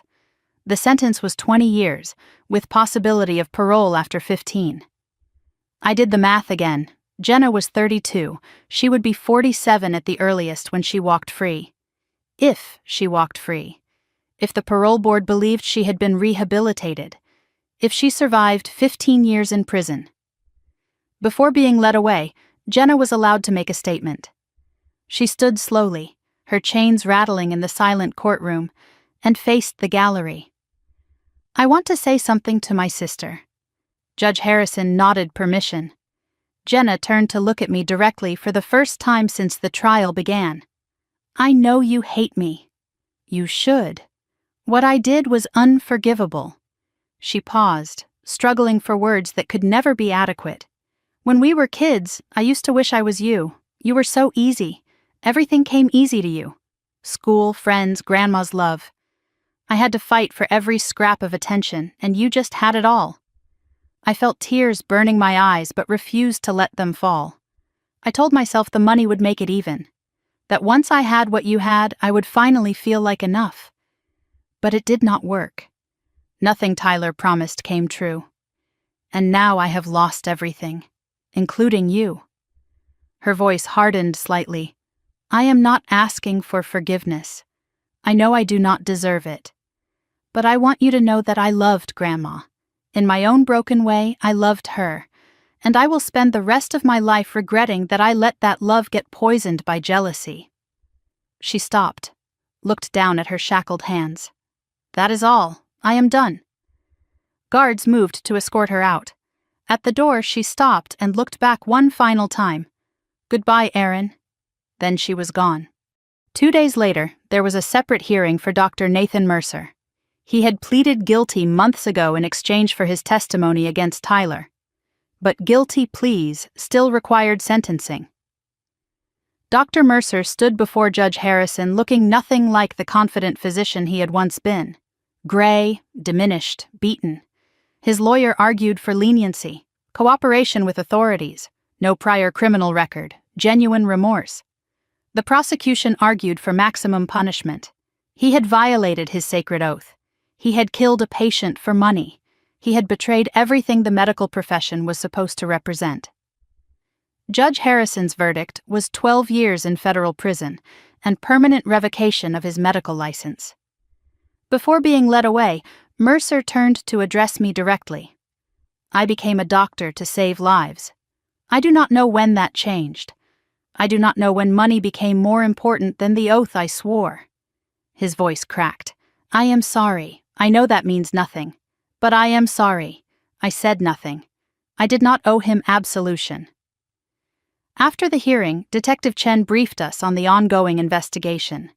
Tyler's uncle, the city councilman who had protected him for years, had resigned under a cloud of corruption allegations. The police captain who had suppressed the original investigation into Helen's death had been suspended pending internal review. The bank employees who had leaked confidential trust information were facing charges of their own. The entire network Tyler had built was collapsing, one domino at a time. Your grandmother would be proud, Chen said quietly. My grandmother would have preferred to be alive. Chen nodded, but since that was not possible, this is the next best thing. 1 week after sentencing, Marcus and I were summoned to Ashford Town Hall. We were met by the mayor, the new police chief, and a representative from the state medical examiner's office. They led us to a small conference room where documents were spread across a table. The medical examiner presented the official form. Helen Margaret Whitmore. Death certificate amended. Original cause of death. Cerebrovascular accident. Amended cause of death. Homicide by poisoning via medication tampering. Manner of death, homicide. The word homicide was printed in stark black ink. Official, permanent, true. The mayor spoke next. On behalf of the town of Ashford, I want to extend our deepest apologies to the Whitmore family. Helen Whitmore was a pillar of this community for over 50 years. She served on our town council. She contributed to countless charities. She touched hundreds of lives. She deserved better from us. She deserved justice when she was alive. We failed her then. We will not fail her memory now. A formal apology. A public acknowledgement. It did not bring Helen back. Nothing could. But it mattered. Somehow it mattered. That afternoon, Marcus and I drove to the cemetery. Helen's headstone stood gray and solid against the winter sky. Simple and elegant, just like she had been. I knelt beside it and placed fresh flowers in the built-in vase. Wild flowers, the kind Jenna used to pick when we were children. Before everything went wrong. We did it, Grandma. I whispered the words against the cold stone. They are going to prison. All of them. Your name is cleared. Everyone knows the truth. I touched the smooth granite, tracing the letters of her name with my fingertips. I wish you were here. I wish I could have saved you instead of avenging you. Marcus stood behind me, his hand warm on my shoulder. She knows, he said quietly. Wherever she is, she knows. I stood and looked at my grandmother's grave, at the peaceful rows of headstones stretching across the winter landscape, at the bare trees waiting for spring. I want to do something, I said. Marcus looked at me. What kind of something? Grandma left me almost $3 million. Money I never asked for, never expected, money that people killed for. I turned to face my husband. I do not want it sitting in a bank account. I do not want it buying things I do not need. I want it to mean something. I want Helen's death to mean something beyond revenge. What are you thinking? A foundation. Something that helps other families. Other elderly people being targeted and manipulated and abused. Something that gives them what Helen did not have. Someone in their corner before it is too late. Marcus was quiet for a moment. Then he smiled. Helen would love that. Then let us do it. Let us turn all this pain into something that matters. We walked out of that cemetery hand in hand, leaving the graves and the grief behind us but carrying something else forward. A purpose. Tyler Brennan and my sister had tried to destroy our family for money. They had failed. And now that same money would become a shield for every vulnerable person we could reach. Helen's legacy would not be her murder. It would be the lives saved in her name. That was the real justice. Not watching them go to prison, but making sure their cruelty created something beautiful they could never have imagined. 1 year to the day after Tyler Brennan was sentenced to life in prison, I stood in front of a building that used to be an abandoned textile mill and watched my grandmother's name go up in lights, the Helen Whitmore Foundation. The words glowed warm and golden against the red brick facade. Below them, a smaller sign read, "Protecting our elders, preserving their dignity." A crowd had gathered on the sidewalk, volunteers and donors and local officials and families we had already helped, all watching as workers finished installing the illuminated letters. Marcus stood beside me, his hand warm in mine. 1 year ago, I was a widow, pretending to grieve while hunting my sister. Now I was the founder of an organization that had already changed lives.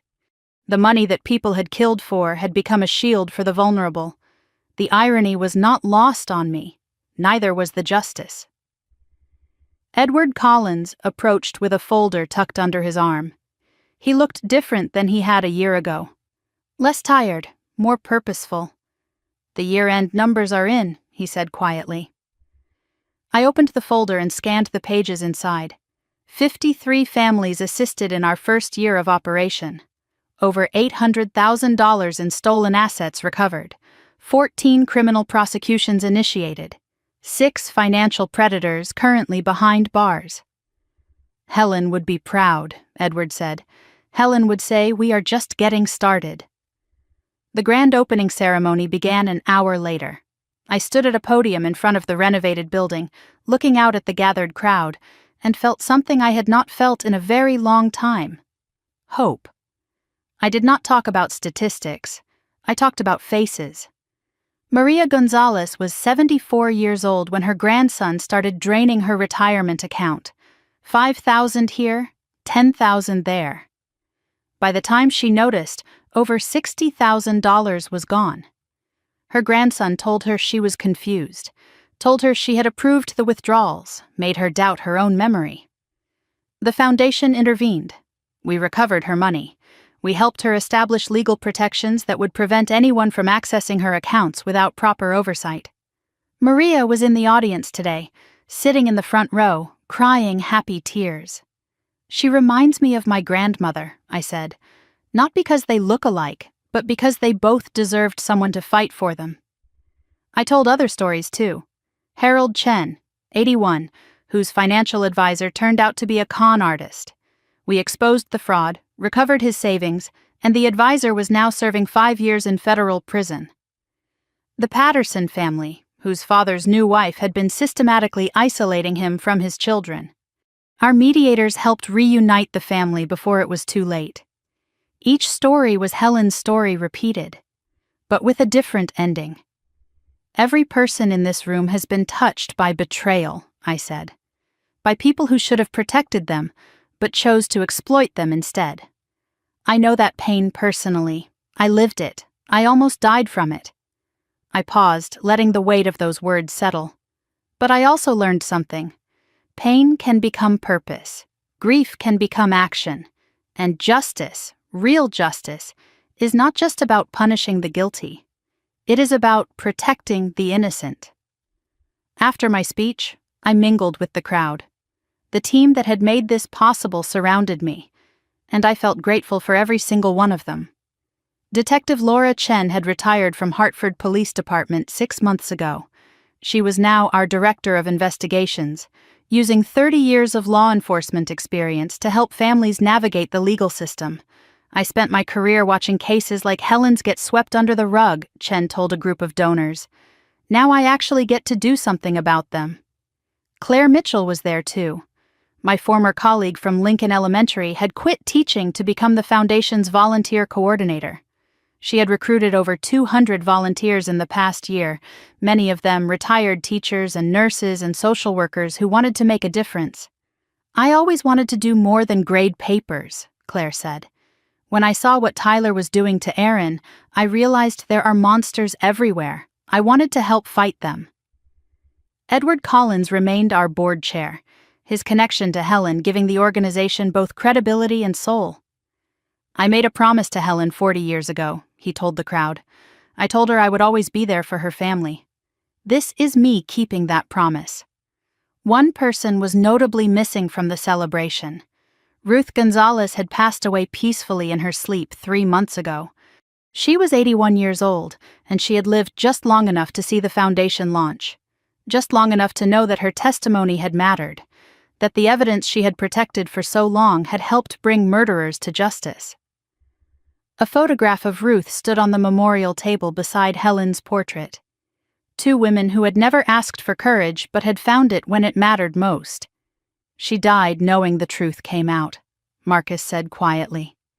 "That is more than most people get." The celebration continued into the evening. There was food and music and laughter, sounds that had seemed impossible a year ago. And then came a special announcement that Marcus had been keeping secret. He took the microphone with obvious reluctance. Public speaking had never been his strength, but the words he spoke were worth the discomfort. "I wrote a book," he said simply. "It is called Dead Man's Justice: How I Faked My Death to Catch My Wife's Killers." The crowd murmured with interest. Several reporters in attendance started taking notes. Publishers Weekly already reviewed it, Marcus continued. They called it a gripping true crime memoir. All proceeds go directly to the foundation. He paused, looking out at the gathered faces. "I am not a hero. I am just a man who got lucky and got angry in the right order." Laughter rippled through the crowd. When I discovered what Tyler and Jenna were doing, I had a choice: run and hide, go to police who might be corrupt, or fight back in a way they would never expect. He looked at me. I chose to fight. But I could not have done any of it without the bravest woman I have ever known. My wife, who walked into that lion's den every day for 3 weeks, smiled at the people who wanted her dead and brought them down from the inside. Applause filled the room. I wiped tears from my eyes. "This book is not about me," Marcus said. "It is about everyone who has ever felt powerless against people who abuse trust. It is a manual for fighting back. And it is a love letter to the woman who taught me that courage is not the absence of fear. It is the refusal to let fear win." The book was dedicated to 3 people. For Helen Whitmore, who deserved better. For Ruth Gonzalez, who kept the faith. And for Aaron, who proved that love is the only revenge that matters. Later that evening, after the guests had gone and the caterers had packed up, Marcus and I sat alone in the empty foundation hall. The building was quiet now, but I could still feel the energy of what had happened here, the hope, the healing, the promise of more to come. My phone buzzed with a news alert I had set up months ago. Jenna Dawson denied first parole hearing. I read the article in silence. Despite model behavior, the parole board had ruled her crimes too severe for early release. She would remain incarcerated for at least another 3 years before her next hearing. "How do you feel?" Marcus asked. I considered the question. I thought I would feel satisfied, but mostly I just feel tired. "Do you ever think about visiting her again?" I shook my head. I said goodbye. I meant it. She is not my sister anymore. She is just someone I used to know. There was something else on my phone. An email forwarded from the prison. Jenna had been writing to me every month since her incarceration, letters I had never opened. "She keeps trying," Marcus observed. "She keeps trying to manipulate. It is all she knows how to do." I deleted the email without reading it, just like all the others. Some doors, once closed, should stay closed. There was news about Tyler, too. He had been attacked by another inmate 2 months ago, survived but spent weeks in the prison hospital. Apparently, criminals do not appreciate men who hurt old ladies and women. I felt nothing when I read this. No satisfaction, no pity, just nothing. "Karma," Marcus said. "Justice. Karma is for the universe. Justice is what we build ourselves." The next morning I drove to the cemetery alone. It was something I did every month now, a ritual that had become as natural as breathing. Helen's headstone looked different today. The inscription had been updated. "Beloved grandmother, fierce protector, her legacy lives on." Fresh flowers already filled the built-in vase. Someone else had been here. One of Helen's old friends, probably. She had touched so many lives. I sat on the small bench beside her grave and talked to her the way I always did. "The foundation helped its 50th family last week, Grandma. A 90-year-old woman whose son was stealing her Social Security checks. We caught him. She is safe now." I pulled my coat tighter against the February cold. "I think about you every day. About what you would say if you could see what we have built. I hope you would be proud. I hope you would think it was worth it." A cardinal landed on Helen's headstone. Her favorite bird. She used to say cardinals were visitors from heaven, loved ones checking in to let us know they were okay. I smiled through my tears. I will take that as a yes. For the first time in 2 years, I felt something close to peace. Not happiness exactly. Happiness felt too simple for everything I had experienced. But peace, acceptance, the knowledge that I had done everything I could. I stood and brushed snow from my coat. Marcus was waiting at the cemetery gate, patient as always. I walked toward him, toward the future we were building together. We had moved into Helen's old house on Maple Street, reclaimed it, filled it with light and love and the sounds of a life being rebuilt. I taught part-time now, splitting my days between the classroom and the foundation. Marcus had finished his book and was already working on a second, a guide for families to recognize the signs of elder abuse before it was too late. We were talking about children. Maybe, someday, when the time was right. For now, we had each other, and that was enough. "Thank you," I whispered as I reached the cemetery gate, to Helen, to Ruth, to everyone who had helped us survive. Then I turned forward, toward the rest of my life. If you have stayed with me until now, you have not just heard a story. You have witnessed what happens when evil wears a familiar face and love becomes the only weapon that matters. My name is Erin McCall. I am 37 years old now, and I have learned that God walks beside us through valleys we never imagined we would survive. When I discovered my husband was alive, I thanked God. When my sister was led away in handcuffs, I asked God for strength. And when the foundation opened its doors, I knew His mercy was real, even when His timing tested my faith. Looking back at this family story, I see my mistakes clearly. I ignored the warning signs. I trusted when I should have questioned. I assumed that blood meant loyalty. Do not be like me. Do not wait for tragedy to force your eyes open. If someone you love seems afraid, listen. If financial records do not add up, investigate. If your gut tells you something is wrong, believe it. People ask me if what I did was revenge. Maybe it was. But here is the truth I have learned. Real revenge is not about destroying your enemies. It is about building something they could never imagine. Something beautiful from something broken. The Helen Whitmore Foundation exists because I refuse to let my grandmother's death be meaningless. We have helped over 50 families, recovered hundreds of thousands of dollars, and put predators behind bars. But every victory reminds me that we cannot bring back the dead. We can only honor them by protecting the living. Your voice matters.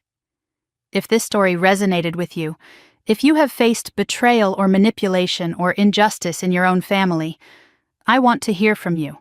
Share your experience in the comments below. Your story might be the lifeline someone else desperately needs. You are not alone. There are thousands of us who understand exactly what you are going through. If this story moved you, please share it with friends and family who need to hear it. Someone you know might be trapped in a situation like mine was. Your share could be the first step toward their freedom. And if you have not already, please subscribe to this channel. Hit that notification bell so you never miss a story.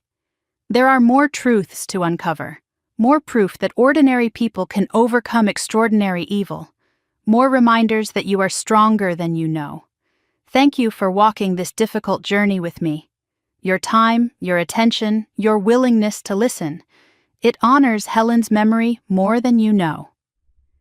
A final word of transparency. The stories on this channel blend real experiences with fictionalized elements designed for educational impact. If dramatized content is not your preference, I respect that completely.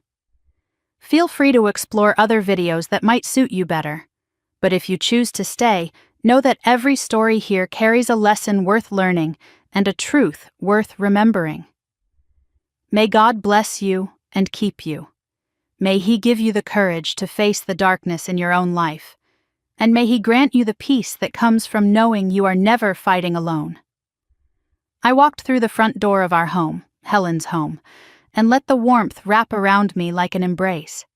On the mantel, her photograph smiled down at me. Not the formal portrait from the funeral, but a candid shot from one of our summer visits.